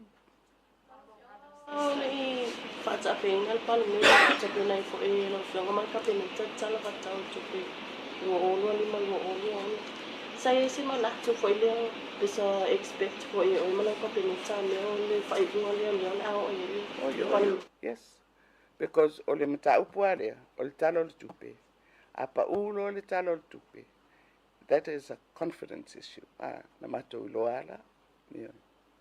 Ka fianga fo i le atunu ai mai se o le amataina le sitau sanga whantupe o leo o tape pan mene mo le spenga palit. Fa matau lava se le ni le taimi le e vana i le atunu i me tau sanga toi se i mai a le spenga palit. Mama le spenga mai le fo. Well, o le ai whanga soro talo tupe o le tau sanga ni fitoa o mai le whai ungo yuni. Le ala e lava tupe ia o le whanga nga iei. O le whaafisili. O na o le 2.5% le e whanga nga. E le whapea na le pauna tupe an maro. Na le pauna tupe whaatu la fono e whain whaunga. There's money. But that's the point. For ile o le mea whaatu la fono ina. So, ile tulanga lea fo ile o le pau o le malo fai whainga parot. Le la ele provisional 25%. Ai a toso atu la sili atu le tolu masina. Na ye lo le o le whawhita uli i le tupe le whanganga. O lona winga. To e sa ili polari si au wala whatu la fono. E mwhai e na whau au le whanga i o ingo le malo. Kanga ni sila inga whatatani po ila tunu ua le o nupi wha, tui tendat nupi wha. Pamatasa nupi wha. Pamatasa awhio tono whatano ina tala tupi. Le nupi wha? O le wana wati ia le tui tendat nupi wha. E le whai e le patu. Le tui tendat nupi wha e whai a nupi wha e langa tivita. Teta sera si pamal mone la whionga. Ia leo whata ape palemeni ia wai loa i fo i le palo tasa awa ia tu ia le pati sa tō anga i mai i fo i ma palo tele atu. Aona i tupul whata ape ina i palemeni ma le fono le. Sa ia se tūlanga fo i lea sa tau mo whai atu ia ka penita e whaalelei le vā ma le fast. Ia pe sa tau mo whai bai fo i le fast ina ia whaalelei le ngasi a maano lea sa ia i awale sa unu i mo funtanga le whata mei me tala tu. Ai. Nā pau mele na ia le whaatea mai o isi o mātou. Ai tau anau mai le si vaen. Ia ua loa tau sanga i tonu le parliament. O e tala mai ia lafo le whatutuina o le tupe le valu rua mal valu lima. Ai le isi tūranga na fo e whai pālota. Nā toi fsui ai o mawala numele le isi tū ia mai vaenga na whaua. Nā lasa usi sidai. Ana le e isi fsui a inga i o le whaavai. Le ua le ailos whatutuanga. Long sao loa le palemia le au malo fata. O le senga o te ngāpai. O le valu lua ma le valu lima. Sa lava le numela. O e tutonu o le palemene. E wha awa wai e se whai ngā malo. Au le mele tupu. Pei fo ina whai lau launga i le whono le ia mati. E reise vaenga o i eise numela fusia. There was no majority there. 20 lauli, 18 turepa, ya, 15 ya umal kabinet. Nal paula ole awal. Lena tupuan nafi. Na mawai le numela fursia e fai ngore. Ona ua fai poipo le rei ia le tuangai ma lauli ma laitu ole fast. Mai ole me moia. Ana mana o e whaawa wele se parota. E whai se la tau tonu. Tu whatasi aloa ia. Foile o la tau le la whaawa ua na maru. Iau te roa. O le toa o na melna. E le taita italia. E lesi e taita. Ia.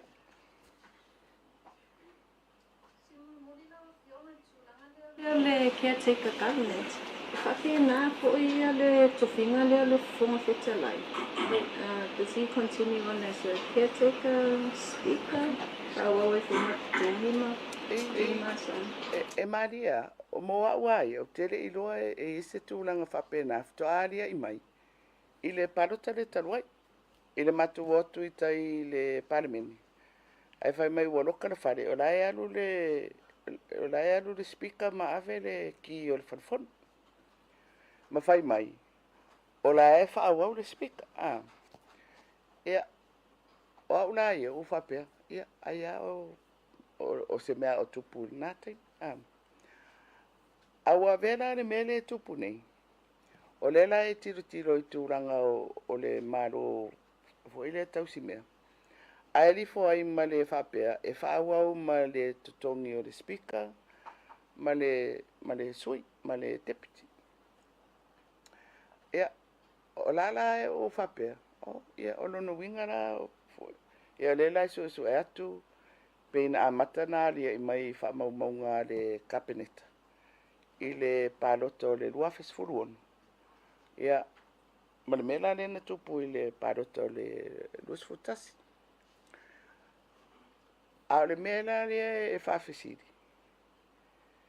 O la le mela le whaawawai. Ua le to ese parmen. Ma le mea foi. O le pale mai o se pae inga fau. Ele iai le speaker tuai foi le taitai al fono. O le whailau tusi o le fono o le tangata. Foi le whaafoea le fono amata. Amata na whiri ai. Le fufonga whetarai. Ia, mai si tofi. Whai e loa, ia tofi. O le mela na o le tau pasora I titi ai le mawhauwhau. Ma la foi la o ave le fisiri o le office o le loia siri. O le ale whaavae. Na whai e le mea lea. Ia, o le la pe ari mai whaamaumaunga I le kapeneta ia.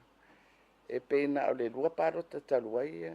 Le la tau mawhauwhau po ile na po ile nga speaker I nate. Ia po me voi o le alo lo whai e le speaker I ngaka I mi e whaawau I nei. Ia inga whaatura. Ia. E ile ordinance le na foi le o le la e wa batu le fesili I le loia sili. Se mai asi na whamatananga po le ale whaavai. Ia, o tala whaataitai. Ia, o le e whaawau mātou o le malo tausi mea. O le executive foi le government. Ia, ale e mātou ngā luenga whai. O lono winga, o le patuai titi e fua ar me le e tupui I. So, te le ilora po le ale whaavai. Na whai ai. Awa ana whaapea foi le o se mea na whata o tole lei. Sa le taula na toe foi le tai fono le whailau tusi. Ai no fo pel tangata le se I whauru whare mai le pae inga fo. Ai tati ai ala le toe whauru whare mai le pae inga fo. A po le ala na gano wenga le whai le vale. Wai le whapea toe tau awhia se parliament. O wala ni mau family ang mali. O fitarai mai whapena. Il taimin nei.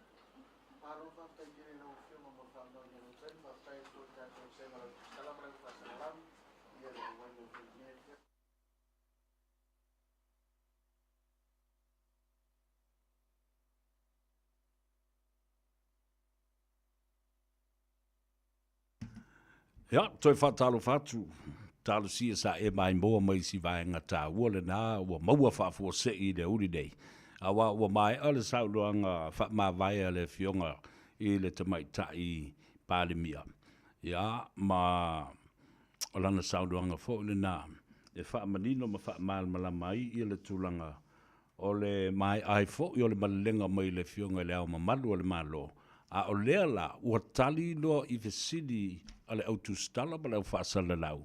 I le lātou wheilua inga. Ana lei la, nei laba. Ina ia tau whamanino, I lea ua whaafongatu lea tunu. O le matua tele o le ngasu lea o le ai. Whai o le uma o na atoa le 5 po o le o vātou fo I le 50% o lola pālota o na toe le stala tangata umalava. Ai o le teimi fo I e tāpena I le whainga pālota o le tolu masina. Whatasi ai ma le ono masina e te tau na le stala ma te tala ia le avanua mō sui tau wā. Lono winga atu whatasi e iwa masina. Whātoa a whaile whainga pālota i le tausanga lea. Ia mati po a pelila fo. Ua o lava ua uma le paia inga. O le mea la le tau le whai. Wha manino mai ele le wha msinonga. Po lea se teimi e mawhai e ona tu wha atasi. They compressed mai le tolu masina le nā. Mō le whainga pālota tele. Lua, ma le si tolu masina instead of 6, but make it 3. 3 and 3. 6 months.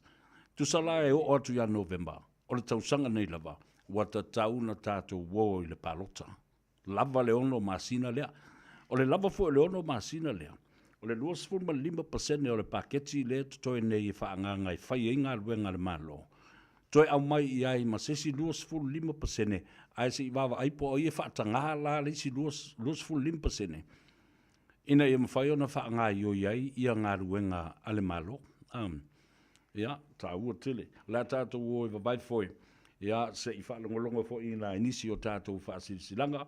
Ia, ma whaatalandoanga o lea uli nei. Ia, ona tātou fo i mai loa lea. A mata ona whai atu i a nisi o mata upu. E meise, o se tātou update ma tala tuli loa. O le mata upu o lo iai i a le whaamsinonga. O lo o whaia ona taulu manga i le teimile nei i a piau.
Ia le na whawhiwhianga su I whiwhilo I o le mānawa o ngā luenga ma le ngā Gagaifo Faiva o le atunu o Samoa le atunu pele I le lei fo I a whiawhi o le aso lulu.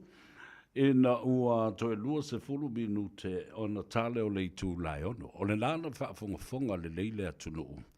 Ua avatu le tūlanga o le whilo inga le fionga le tamaita I palemia.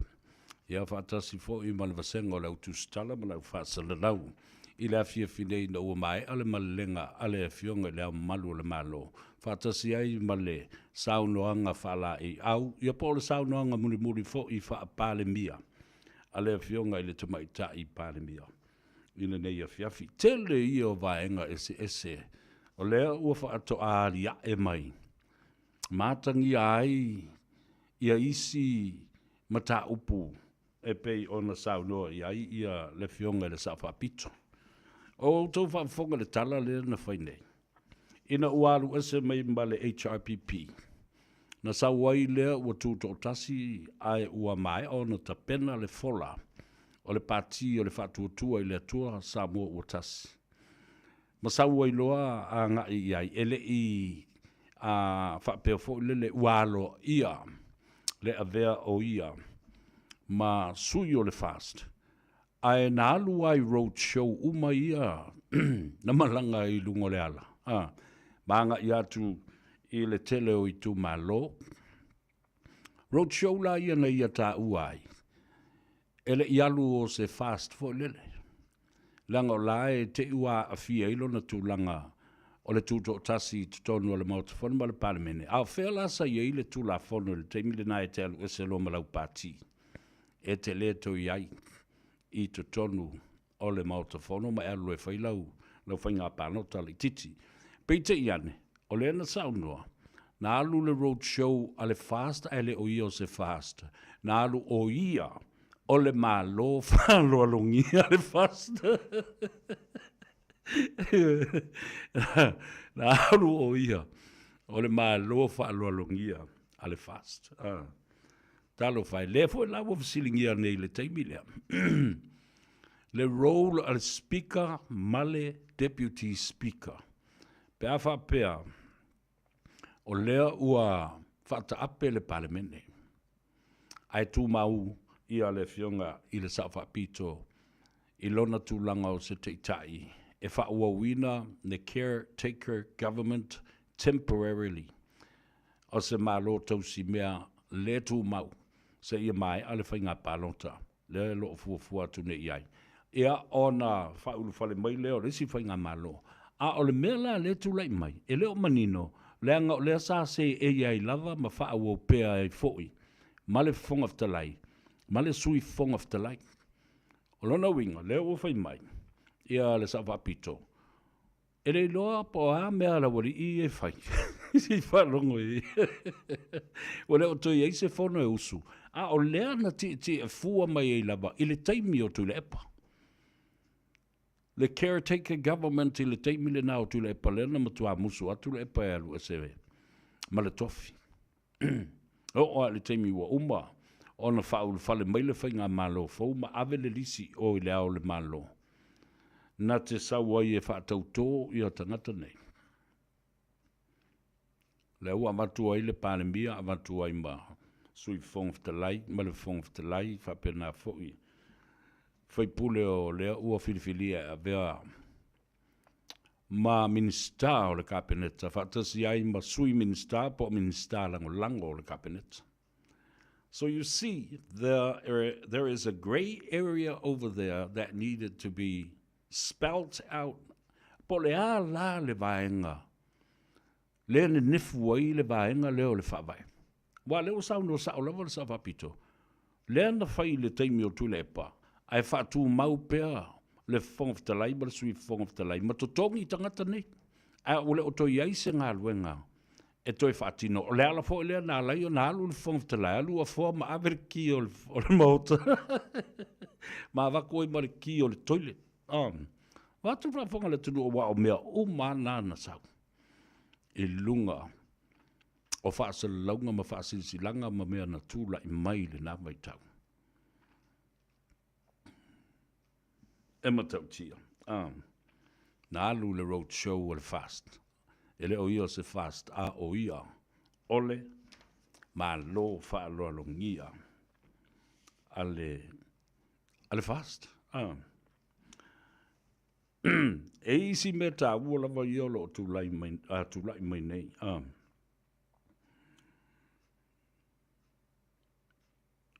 O le mea lea ua ta ua le fionga i le sawhapito. Nā matua i ofo ai. Ona ele i o ia i o i le fionga le au malu le malo. E ave e le fautuanga e whaata ape le palemene. E ua mua tusi ai. Ia le whailau tusi o le fono. Ai le o sau i lalo le whaavae. E ai se ai a le whailau tusi o le fono. Ia po le whailau tusi fo i le whongftalai. E tusi ai malongo le fionga i le au malu le malo. Mo sana malenga. Awa olo manino le lalo le whaavae. It is only the Prime Minister that gives advice to the head of states to dissolve Parliament. Wana le palemia. E whaia le fautuanga le na i le au le malo, ina ia fio mai. E halo ia ai le whaata ape o le palemene. Le ala ua whaata oto mai, le aso tolu o le masina o iuni. Nano winga o le vai aso lea, aso momua e pa u le asa, aso lua e pa u le aso ngafua, le whai ele tātou sisi ngafua. I le vai aso lea, i le maota Samoa i le tā o le iwa, i le tae o le iwa lava la tau ia ua poto o leo o whai atu. E i le anganga whaaloalo, o le wala aua tuai ma le whaaloalo tele. Ina ia mawhai ona awhio mai ia le tātou o tunu. I le tau le valu. E le aise au whai pese se e kalesia o lo o wala au lia whaapitoa.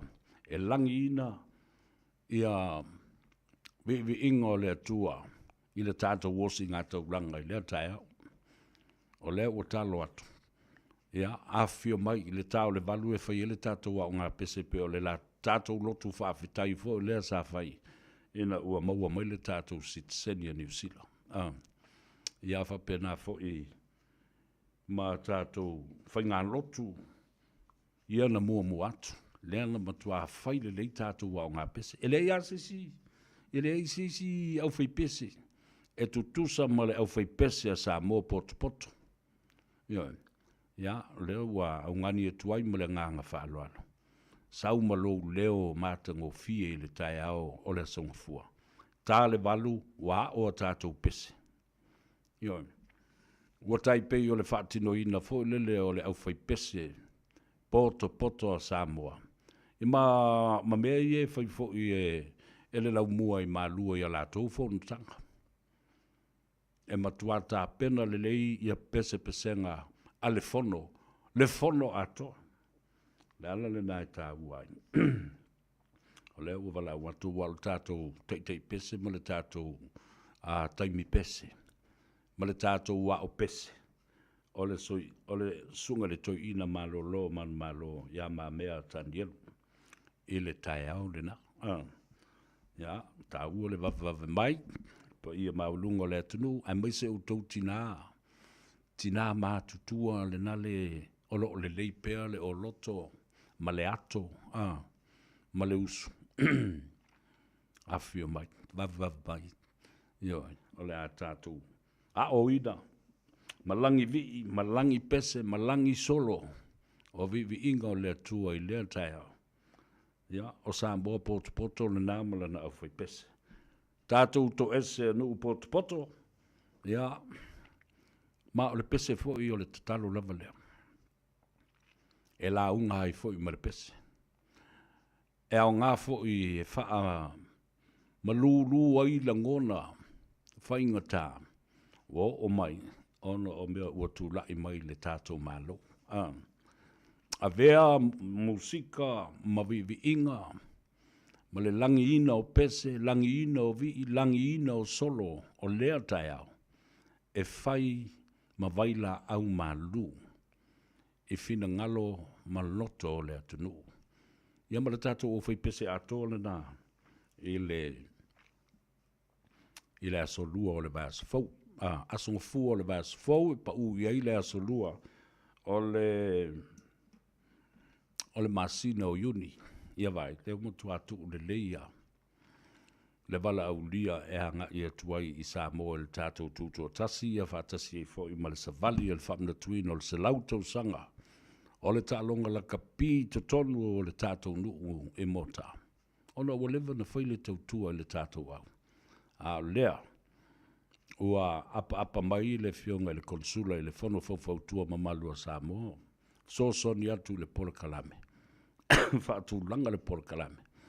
Ma whaasoa le tātou pole kalame le aso lea mao le aso lea Samoa awhio mai. A vea fo le tātou poto. Ma tātou mili tino ma mili ala fau. Ma fesua tui i lea tai au. E wha mawhana whana i leisi i le loto. Malangona o atula i mai e tusai male. Male ta ape o le pale mene. O le aise pale mene o Samoa. Male ngang whaftai fo lea i le fionga i le konsula le tama le malo. Le fionga His Excellency fionga ia whemata palusalua e whapo le lua. Ia po le fionga le swafa ia le matu. I le loto toa ma le toa wha ma le whaatoa whala inga. Le utanga poto ma le utanga mamau. Ua manatu ai ina ia poto pea Samoa i ona tu langa mau popo. Ma le mau pue. Ma whaa feso ta i pea la ngona o tangata. Ta tia i pea la ia le ai o se pale mene o Samoa. A o Samoa wa lala mapapa au yatunu mamau ai maise lava New Zealand wa bea mo tatu ai ngalona lua. Ia wha ma popo i le anganga. Ia wha ma popo i loto Samoa. Ma wha ma lulu i fina ngalo le tatu watunu. E whai pea le tatu. Wha mana tuina o le sisinga fu o ma le tuto tas. O Samoa i lau whanua me ele o mangile Aotearoa. Ia, le nā, toi whamanatu, o le tātou wau ngā pese i le tai au i le tāu le batu. Ia, o le tei pese, ma le teimi pese, ma le fuat, ma le tātou a o pese. O le sunga le tu ina, ia ma mea taniet. Mau popo ai vi inga, mau popo ai le ngona. E mau popo ai le langi pese, ma le langi solo, ma le langi vivii. O vi inga o le tua i le tai au. Ia le na. O te a utoi tilo i le mata upula nei.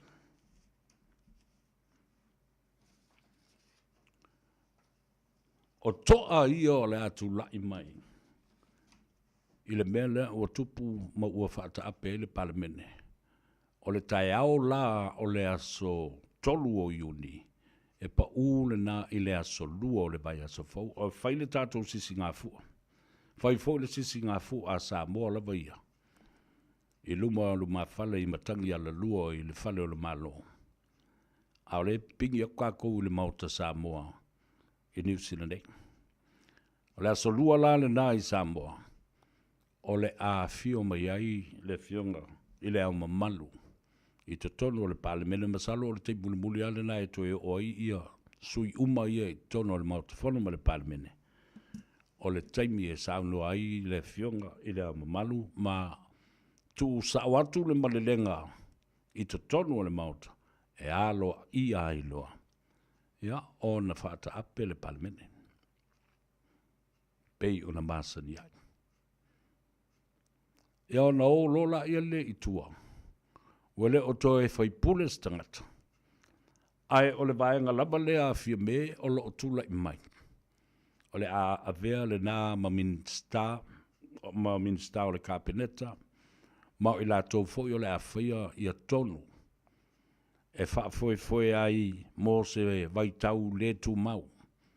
Temporarily caretaker government at the time. A le la o tau wha whonga tune i ai. Pe o le mele na whai le valu lua ma le valu li, ma na tutu whatasi ai tu sa whete nai. i te tonu o le maota, ma fausia ai lo le whainu mera. E wha au au i le palemene. E ui ai na ese ia i tu o pati ma vaenga whai, ma whawhale tui sa i eile, nā vai tau, ai pei tai. O lena tu nei, ana whaapē le lei le vao la uli, ma le sunga e atu le epa. I le whainu mera leo le luas fulu la uli, ma le sfulu ma le valua atu le epa. E ma whai ana whai le malo so whatas, pei tai, e le o iai se tu la fono. E ma whai e o le whai se mena whapena. Lua, o fusu anga ma fuki ngā ulu me whai a la uli ma papas tui.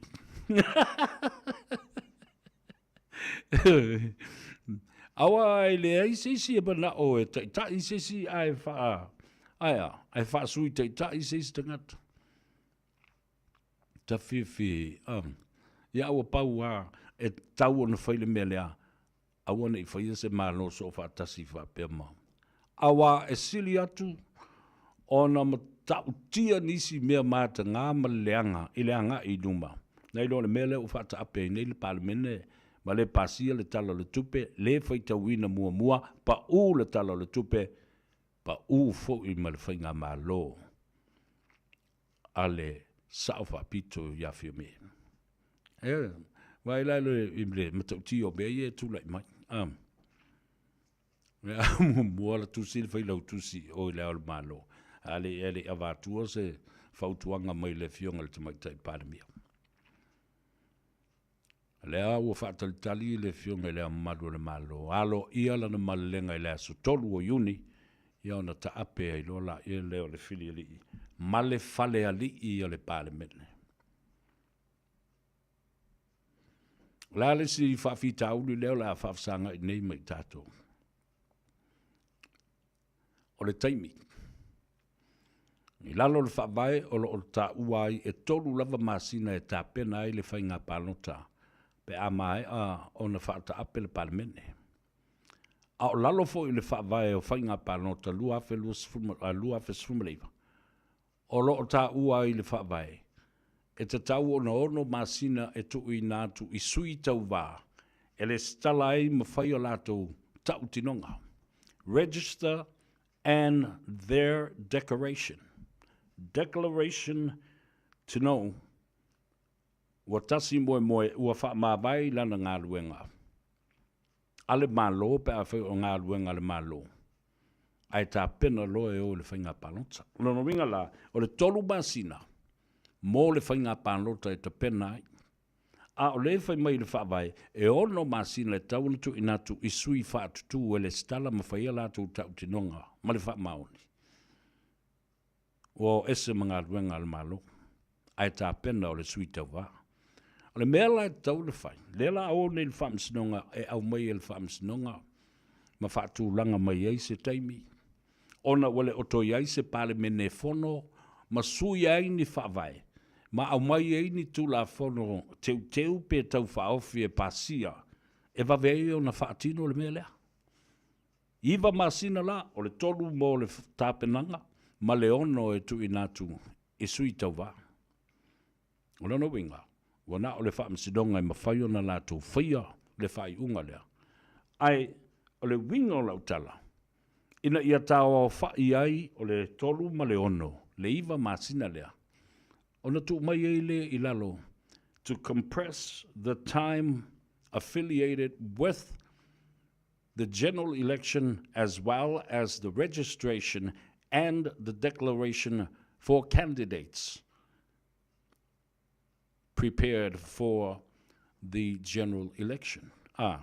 Mai iele o le taimi I whaatapula, ale nā I ono masina I whaamalia ina le vāenga le tula whono e tolu masina e tā pena ai, ia ma whaapupu mai ai, walawa le tolu masina fo I e tā pena ai sui tauwā, e whaatino le nātou le stala.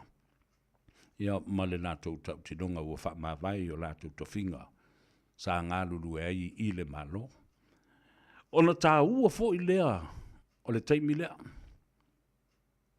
O le ono masina le nā, ua tuu whaatas, ua whaatapula ai, I le tulafono pe a whai o le nganga, ma le whatu le nā o le tulafono. Po le tō whafo le nā le tulafono, ma le whaamsinonga māwulunga le a au mai le mataupu lea. Awa e na o le 25% o le paketi o le tala au tū o le tupe le o le whaalongo iai. A o le sa unoa i le sa whapito. Sa iai lava le tasi tesi ma le 8 miliona. E te tau o na whaamatu atu i tū malo ia le imaua le lātou miliona muli muli o le 5 miliona a leo malepe le whainga malo. O lona winga foila. Na pau leo le vaenga tupe o lai au mai lalo le provision. Provision o se vaenga o le tū la fono e mwhai o na whaamatu atu 25%. A whaila o le tala whaatau o le tupe le iai e piliona. Le tala whaatau o le tupe le na tuu e whaitau e piliona. Ia, o le 25% o le piliona le na. I tonu o le tolu masina. A whai foi o leo whaapopo i ai balisi tolu masina whaato a whai le whainga palota. E ta tau foi la. Ona iai seisi vaenga e whaau popo i le 25% lea. A lea le beo tupu. Wale mwhai lea ngai le i pasia e le isi tu la fono i lungatu le mata upu lea. Nanga o lea o le a o i le sili atu i le tolu masina se i o le ono masina.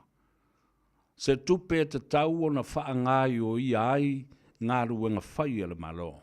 So that government functions and government operates as normal as it could be. Niwan, o le mea le na e tau na tup. Ni ai le mwhai. Lea ngai le se pāle mene o iai e mwhai ei, o na whai se teu, o le winga fo, la le mea e o iai le mataupule, o le o fo il whaamsinonga. E whaatanga me il whaamsinonga, no toi tala mai i tua sisi 25%. Awa a whai lea, o no winga. E le ngata i le taunga tā o le soifuanga. O le a le tōngia tangata whai ngā ruenga. Le aini pensione a tangata mātua. Le aini o loa mani waa e la ua atua ia vaenga e māsani o na whaatau mai e le malo. O le a whaafea la o na whai. Ai aini ngase ave i whafo.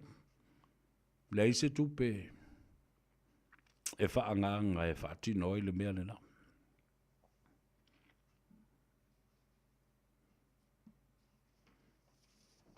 Ja, disi na vaenga tā ua tele i le whaalongolongo mai e pei o na tui whesidi e le au tūstala ma le au whaasala lau. Ia le fionga le sa whaapito ma mea o tūla i mai le teimi le nei. Ia, ona o mai lea o lau tala i le tā ua o le mata upu lea o le ono masina lea ua tū mai. O le ono masina fo le nai tauna wha umai o na kilingi antoa, ma whaafou ia lisi o lola palota a lei tu malo, ma lei tu malo. Male ngā luenga whai pēa, ale official komsino o whai ngā palota. O le teimi ale nei e tawai o nā ngā i uma iai, e te tawalo mātu le tolu masina, ma le tolu masina ua whaapopo mōsu i tau wā. Ua matua i lata i se iwa se furu, ma le iwa pasene, ia lisi o lola pālota le atunu ua atoa. E mawhai ei o nei loa. Ia. Pe fieni pasene po le iwa sfur ma le iwa tesi ma le iwa pasene ua mai ona le stala atoa le atunu. A wai le mwhai na whai. Pe ale lawan tangata lātou te whai ale whirwhiringa o lātou tofi masui o i tu malo i le whainga pālota. Ai atu tilo foila i le sala. Ia. I le ngā whatia. Mai i lok tali tonungo tili le nā lua awhetala. Pe a le stala, le stala tangata ma le whaia lana pālota. E se lau tāla pa e le pālota, ai lua awhe pe a whai. E te le i le stala.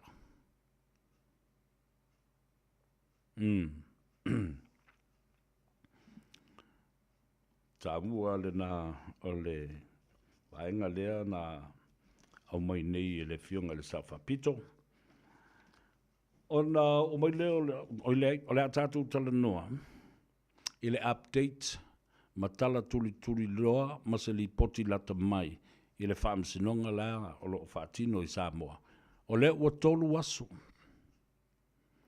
Ua tolu aso o sue ina pea le moli mau mua mai fōringa mai o le moli mau au tū lea. A le vaenga o leo. O le fionga le komisina. O leo. Le tō whāpo le whtelenga ia au pa au longo i tino Filippo. Tolu waso so aso atoa. O whatino ia le mele. Ia matatu tala noa i fo i lea. O le o ia i le tātou whaasoa. I le me tau o le whaatau ngā povi. O povi ia na tā ua Samuel. Whea na mai i le tupe. Tali Samuel. I lana mori mau fo i lea i lunga o le tautai ai masiata. O le tupe na au mai i a limongi. Right now, le ala limoni is staying far away from the courts. O le mea lela uta uatu nei o le atupu. E le ngata i tātou whaatau ngā povia. E ta tau ona au mai limoni. E tū i tutonu le pusa le tū ai i a tangata mori mau. Ma whasiringia. O oe lena watu le tupe. Lena vele tupe le tama leo o Samuel. Awa o i leo ua whaalongolongo atu nei i ai. Ua toi la ngā mai ai, ele ngata o le tupe. Ai o oi fo i male mata upu. I le soli tu la fono lea na tu ue ave i le tangi. O le private prosecution in terms of conspiracy to commit murder of 2 senior cabinet ministers. Le mea fo lele na afia i le whana lea na ta ua nei Samuel o le whana na watu i arimong. E alo e whanga ma wha alalo ia. Ia matangata valeina ia le sunga lauri al mali atoa wha pia fo ili ftelenga ia olo. E vai le makau ki o mea. Usi mai ele whaafonga o tātou telefou i vai whanua. Mō le teimi muli i le nei a soluru.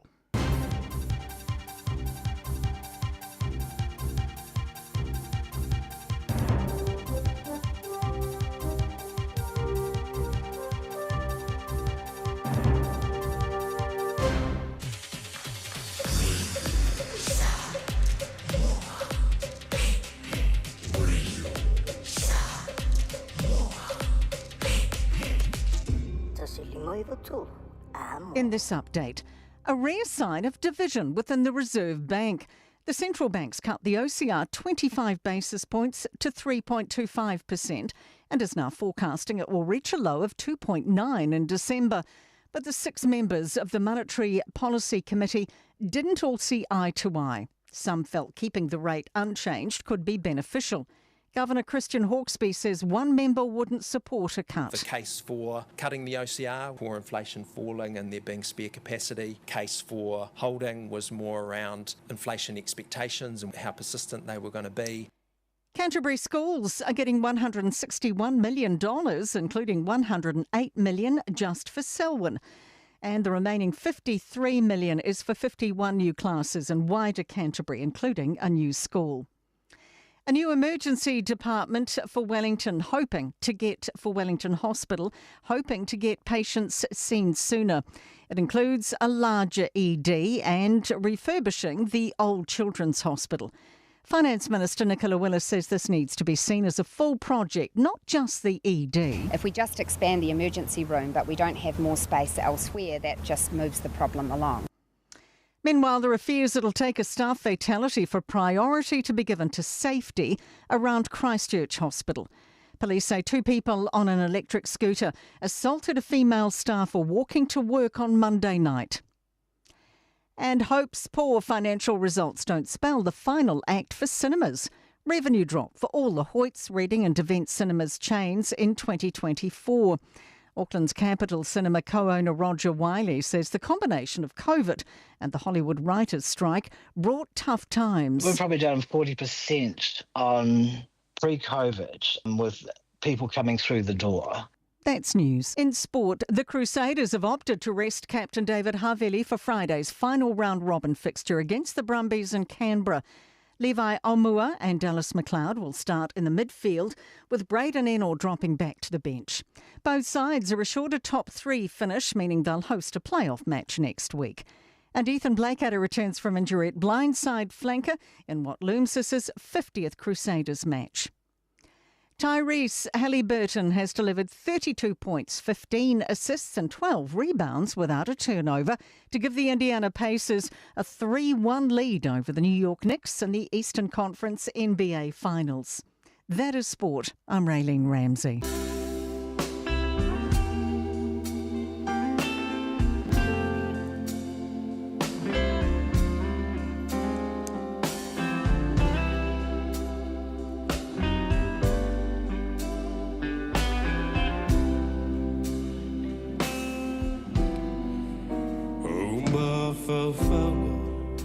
E puna mai pea ia sauma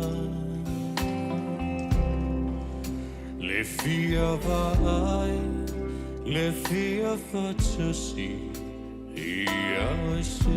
Thank you very much. Lau maso ama o lau chai kosi sili le manogi. Lau ti fai moana, lau chai mane, le fili o tama. Sa o se ili, upolu sa vai, ma apolima. Aua le ai se fuala au, o te tawina. Talu ai lu, whaavalea I la upenina. Olo susulu, mai ile motu, o tutuila. Sewi oe la umana mea, sei tau, mai ea. Oi ai e sei si awani, oi ta, lava watasi, tula ile logi. Tama fau fauga oi ole pule fa soa o mea uma e malucia e lona lofa lo jaola perfume, qualitele o far, I'll so. Take it away, James.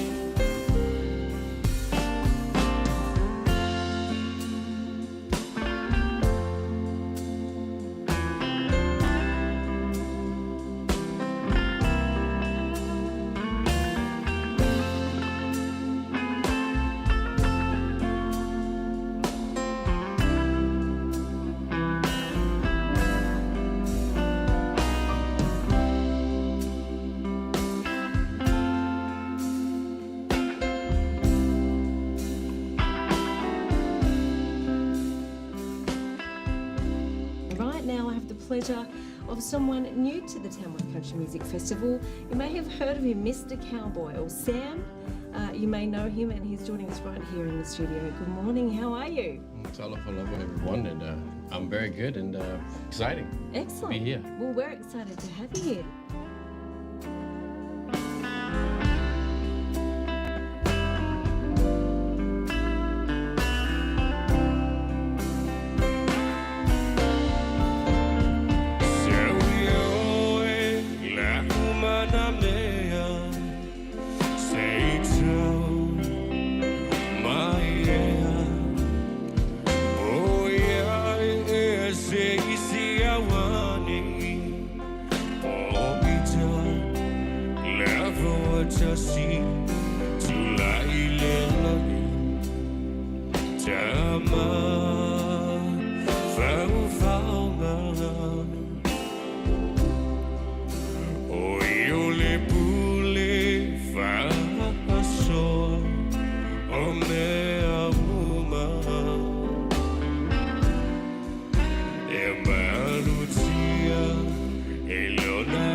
Ia le na whawhiawhianga sui whiwhiloi I lungo le siu whongo Samoa, ma le a tau sa vea I na ua ngā Gagaifo Faiva o le atunu ui le nei fo I o ngā tutonu o le vai aso o le wawa ai atu I whawho e matautia. Ia e le ngāta I ti munga upu ke le ropo ki mula berna e te sau whai ai. Ia e whai lava si marulu ia ma le to ulu fo I o uanga. Ia ma ua uwhitia fo I le pongisā le lau I le ele. Ia lana e matu e pere fautuanga ma le alofa ia te oe. Ia ma whapena fo I o na lapta ia oe lungo le ala tele. Le ngata I lo saunga le mū. Ia ala saunga le mū fo I o istangata lo lato wha ngā ina. Ia le ala tele. Whai maari e lo sa. O le naua e manaba. Tā te ola ve momori o le tau whale ina ia e tau nuu ma le manui ala le leo mata. Ia ma e whaalongolongo mai fo ma e atai le mea le ua o iai ia tau lumanga o le whaamsinonga lo whaatino ia pia. E le whale whaamsino. O le mea le o lo tula I mai le teimi le nei. Wa tolu nei aso talu o na tamua le fionga. I le mauri mau au tua le itua leo leo. Le fionga le komisina o leo leo. Tolu aso e tasi le mauri mau lea o lo whaanga solo I le teimi le nei. O le whawhita auri o lo tula I mai. Ona o le umi o fesili o lo o tu inatu. Ile ngangana Peritania. A o lo o iai lava le whawhita auri o si whawhainga tā. Ona manino le lei ia le wha Samoina ma le wha liliwina o fesili. Ma le ala fo I lea. E fōlinga mai ai e le mautonu ia tali o lo tu inatu e lana fionga I le komisina. E lua upu e ese o le translation ma le interpretation. Translation o lona winga o le wha matalaina po le wha liliwina. O le interpretation o le wha winga o le wha matalanga. La la le na o lea lai o le fete na I fo le matoi fesili, matoi tu fesili pea. Ia le lo ia o lo tu mo le vae ngā lauli. Le KCs I e to lua na malanga atu I fafu. Ua matoa I tu I fesili ai lava, o le fesili lava, ma le fesili e fau I le whalongo. A le whionga le komisina. Ia angles po o a ngeli ese o lo whanga tuai le a u o le fesiti. Ia tau fo ila ma le tangata po le stalo o lo o tu I le valea. E tau wha manino ma wha matala. Ia le winga. Ma le wha le liwina upu. There are two different things there. There are two words. Translation and also the interpretation. O le translation, o le awa whaalili watu, mai le ngangana Peritania, I le ngangana Samoa. The interpretation, o le wha winga ina, la le winga o le mata upulea, la le winga o le whai upulea. O le umana whaalili mai, a o lona wha winga ina la.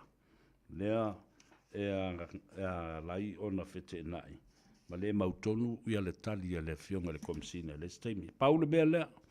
Mea matautia leo o taunu mai. Police commissioner admits that he commanded police to lay charges against Sam, despite knowing that there is a conflict of interest because it was a defamation case and lawsuit brought and filed by himself as the commissioner of police. Ia lala na fasili lo iai. Pe malamalama le mea ta o le conflict of interest. O le fete na I oina o ana ngā ioinga, malona tūlanga. Lea ua ta umba ma whamatala le whionga le komisina. E moni o ia lava, na ia whaatonuina leo leo. Ina ia whaia mōlianga, whaasanga ia Sam. E ui lava ina ia si la fia le lei. O lo o iai le fete na inga le lai le marmalama le komisina, I le ale fete na inga o lona tūlanga o le komisina. Ia male ngā ioinga le ua whai. Ua whaatonu ai ia leo leo. Whai mōlianga ia. E ui o ia le au mai le morianga. A o ia fo'i o le komisina o leo leo. A o leo o ia whaaturuina. Leo leo. Ia whaila morianga. O whaafonga mai la le atunu. I se vaenga lea. Leanga e tā ua mo le malama lama ma le silafia. E ta ilo iai. O lona winga o tu fo'i le asoa tai au. Ele i tai ia uma le mori mau. A le fionga i le komisina. Ma ua whapenao na avea ma awala. This has become a problem.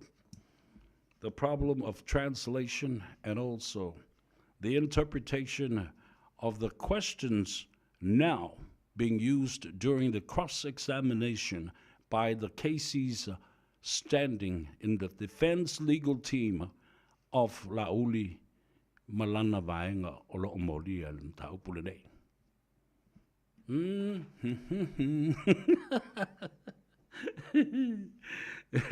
O vavai atu ana leila.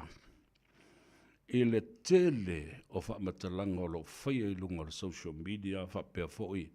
O I lātou e langolangoina le komisina o leo leo o a uina. Malona malama lama. I tū la whono malenga ngana peritania o loo whaia ai I su enga I le teimile nei. Ia te au lava la ia. O te le whai tio. Pe a whapea o loo wha ngā ina. Ia ni au whaaliri upu ma le au whaamatala upu. E whesosoani I le komisina. O le fionga le komisina, o le uso o mawai o le atau. But the public perception in terms of expectation. O le mea le nai ese leo te tala noa I whaalaua I tele. Ona o le talitonunga o tangata, lau tele. E le te tau o le mana o mia e le fionga I le komisina. Se whaamatala upu, po o se whaalili upu. E whaatino ai le mata upu leo lo sua I nai o ia.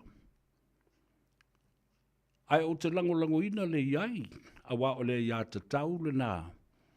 A le fionga I le komisina o leo, ma o lo o hawa noa fo I le tolo o le whaamsinonga. E mawhai una I tangata whaapea lātou te tūtū la I atu e veo ni whaamatala upu. Po ni au whaalili upu. A leo feo soi mai lisi au vale ia mawhai mai.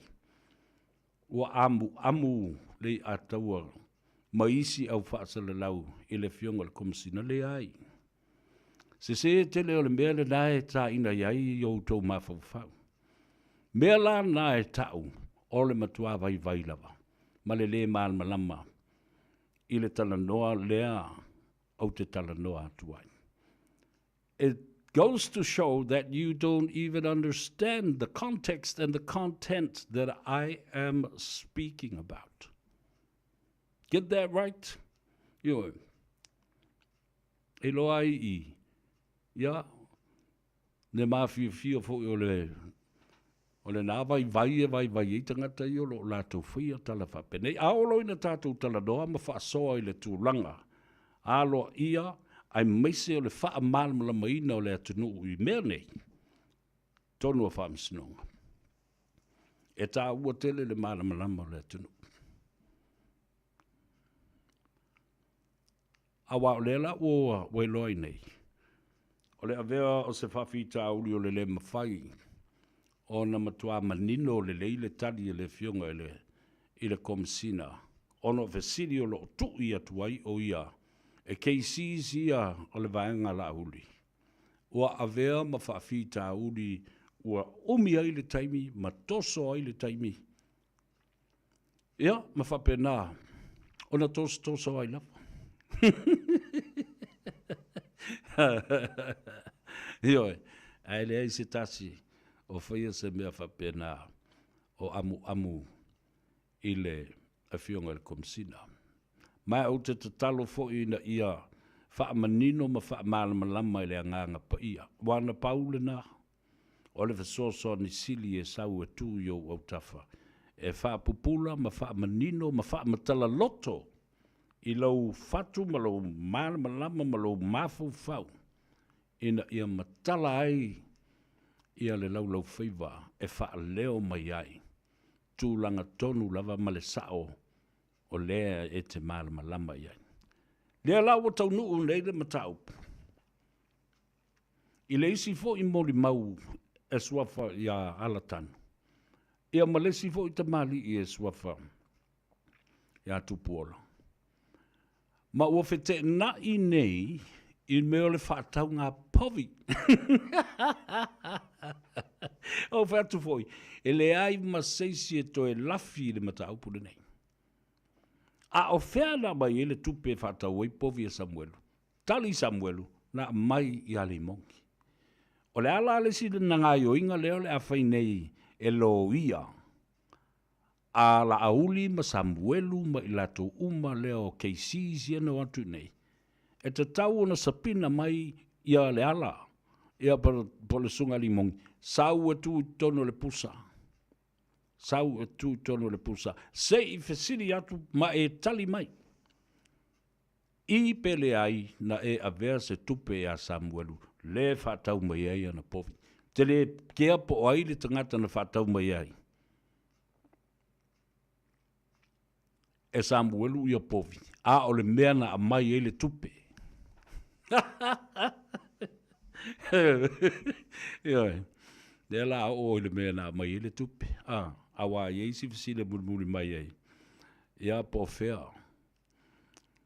Fea na whao ngā I le tupe, e fia le tupe na au mai, a oi le tangata na watuina I a te ia le tupe, a o le mafua anga, o le tupe e tutongi ai lea. E tutongi ai le file mua Samuelu, e awane I tautala, po le sisi mea, fea na ave I le tupe, a o le na mai, le mafua anga o le tupe, a o ai na mai, e fia le tupe. Who gave you the money? And what was the money for?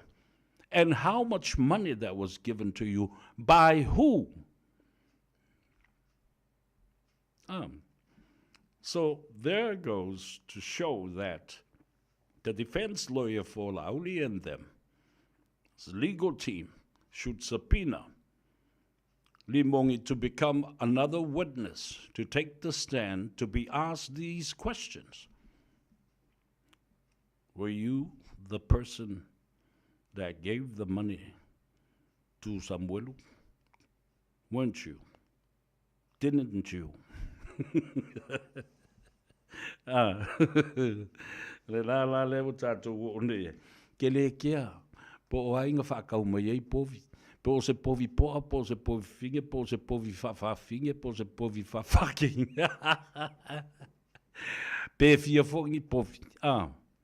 Pe pae, pe uli, pe sama, pe lang mea maka le povi. Ke le kea ye, o le povi, o le povi. Pe fia le kau o le povi. A le ale la popo ama le pepeki o povi. Pe se povi whawhinge, po se povi poa. Koe fo. Awa o mea lei, e fōringa mai o ni vaenga la iti o le mea o leo. Ngai ai ia le suenga ma le tuni fesidi. Ai tā ua awa langa. These small, minute details and events can lead to something big and major. Yes, it's high time to develop proper training that includes adequate and appropriate theoretical components to complement the physical training for the job and other similar governmental roles. O te whasao I le saunoanga lea. Mai o la ula fesosoni atu le mata upule me kalameli. I training a leo leo. Ma lato ngā yoinga, ma le lato Police Academy. O lau fautuanga. Ma sautu ua lalo. I le kolisi la lea whaapitoa e awa o ina ai ma koleni leo leo. E le ngata I lo lato tomai ma le malama I le whaatino ina o lato ngā ruenga. O le malolosi o lato tino. But my suggestion, and it is, I am in favor of re-looking at the English language to become a major subject in this police academy. E ta taula i le kolisi leo ua whai nei leo i tā whaingata. Ona toe matua i wha mamafa. Le a oa o ina le lei o le kalama o le ingilisi. Whether it's verbal English or written, e le ngata i le ngangana tautala, a o le ngangana tusi foi. Malama i le ngangana whaitau. Ngana Peritania. It is the universal language that communicates people throughout the world. Nā nei lo le lei ai tangata, ma o la utala le nā. O si au tama i lua sene le nā e wha popo i le curriculum o le kolisia leo, e leo se wha fia poto le mea le whai atu e nei. Ai o se tu ua lalo ina ia wha ta waina le ngangana wha vao ma lo le ngangana Peritania. E fe so tai ai le lalo langi atoa. E te tau ona toe wha malusia le iai o se vaenga o le mata upu tau ingilisi. Ingilisi tusi, ingilisi wha leo. Ma le ingilisi e wha ngā ina i le tapena ina o li poti. Wha Samoa ma le wha li wina i le ngangana Peritania. Awa e aloa ia. This is the official language of communication throughout the universe. Male lalolangi atua. E re ngata la i le whaata waina i te tolu o le mauta. Whamasino. Ai o le malama lama ai. O i la tau e tau aveina whamasinonga. Mai e tutu le whamasinonga. Pe tutu o ni mori mau, pe tutu foi o i la tau. Oni tangata o loo su e ina i lea mataupu, ma lea mataupu. Ioi, ele isia nganga whapena o tau whapea ai. A mea ua ulangia ia le tūlanga o le mawhai o na whatino ma malama i le ngangana Peritania. Uke le ke i wale skako nganga. Ka olo solo le nganga o le kangaka la kou ia ma pule aina ia. Ioi, pe ula ilis tangata kuai pipea. On le mea la kou ia. Ah.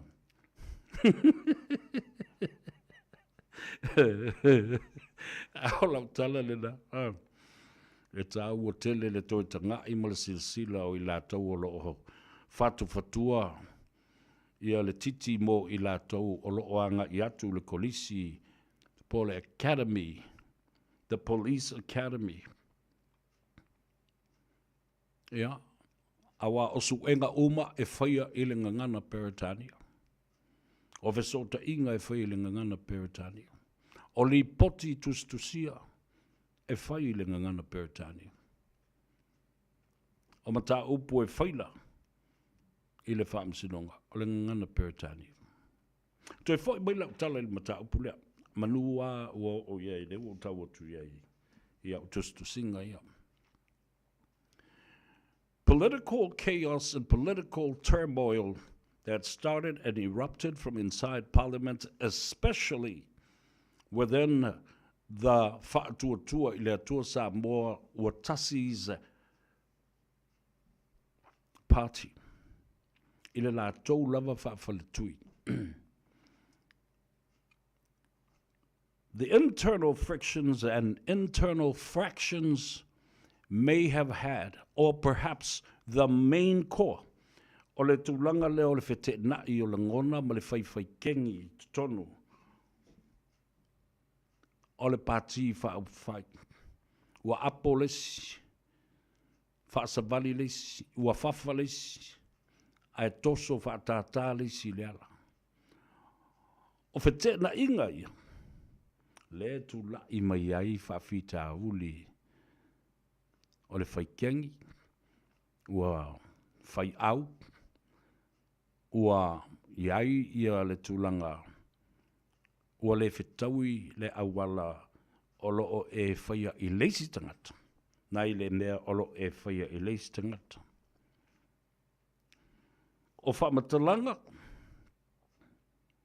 ua le sao ma wha maoni e whai i leisi tangata, the power of keeping a political party or an organization to be intact is what? Communication. The power of communication and being honest, justice and fairness in a iataua. The treatment that you give to every other person as fairness. Le mea le nai tupu mai. Many lessons that we have learned. Wa telele sona tāua wa tātou wa uina mai. Ile mea lea wa tūlai mai. Ile whātuatua ile atua Samoa wa tasi. Se ia o mai ina malepe ai ma ta apel palmene. Ia e whaafonga fwoi. O lau tala lea. Wa avea uma nei mau meu wa ngalo ai. Le whaatau tainga le atua. The attributes of God. O winga ia le atua to lo le whaafonga. His unconditional love. O lona lofa whaasoa le whaatua o ia.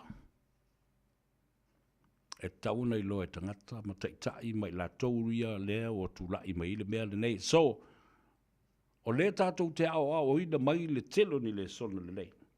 God's attributes, his unconditional love, lo nā lofa le whātua o ia, na whātulai mai e le pātilea.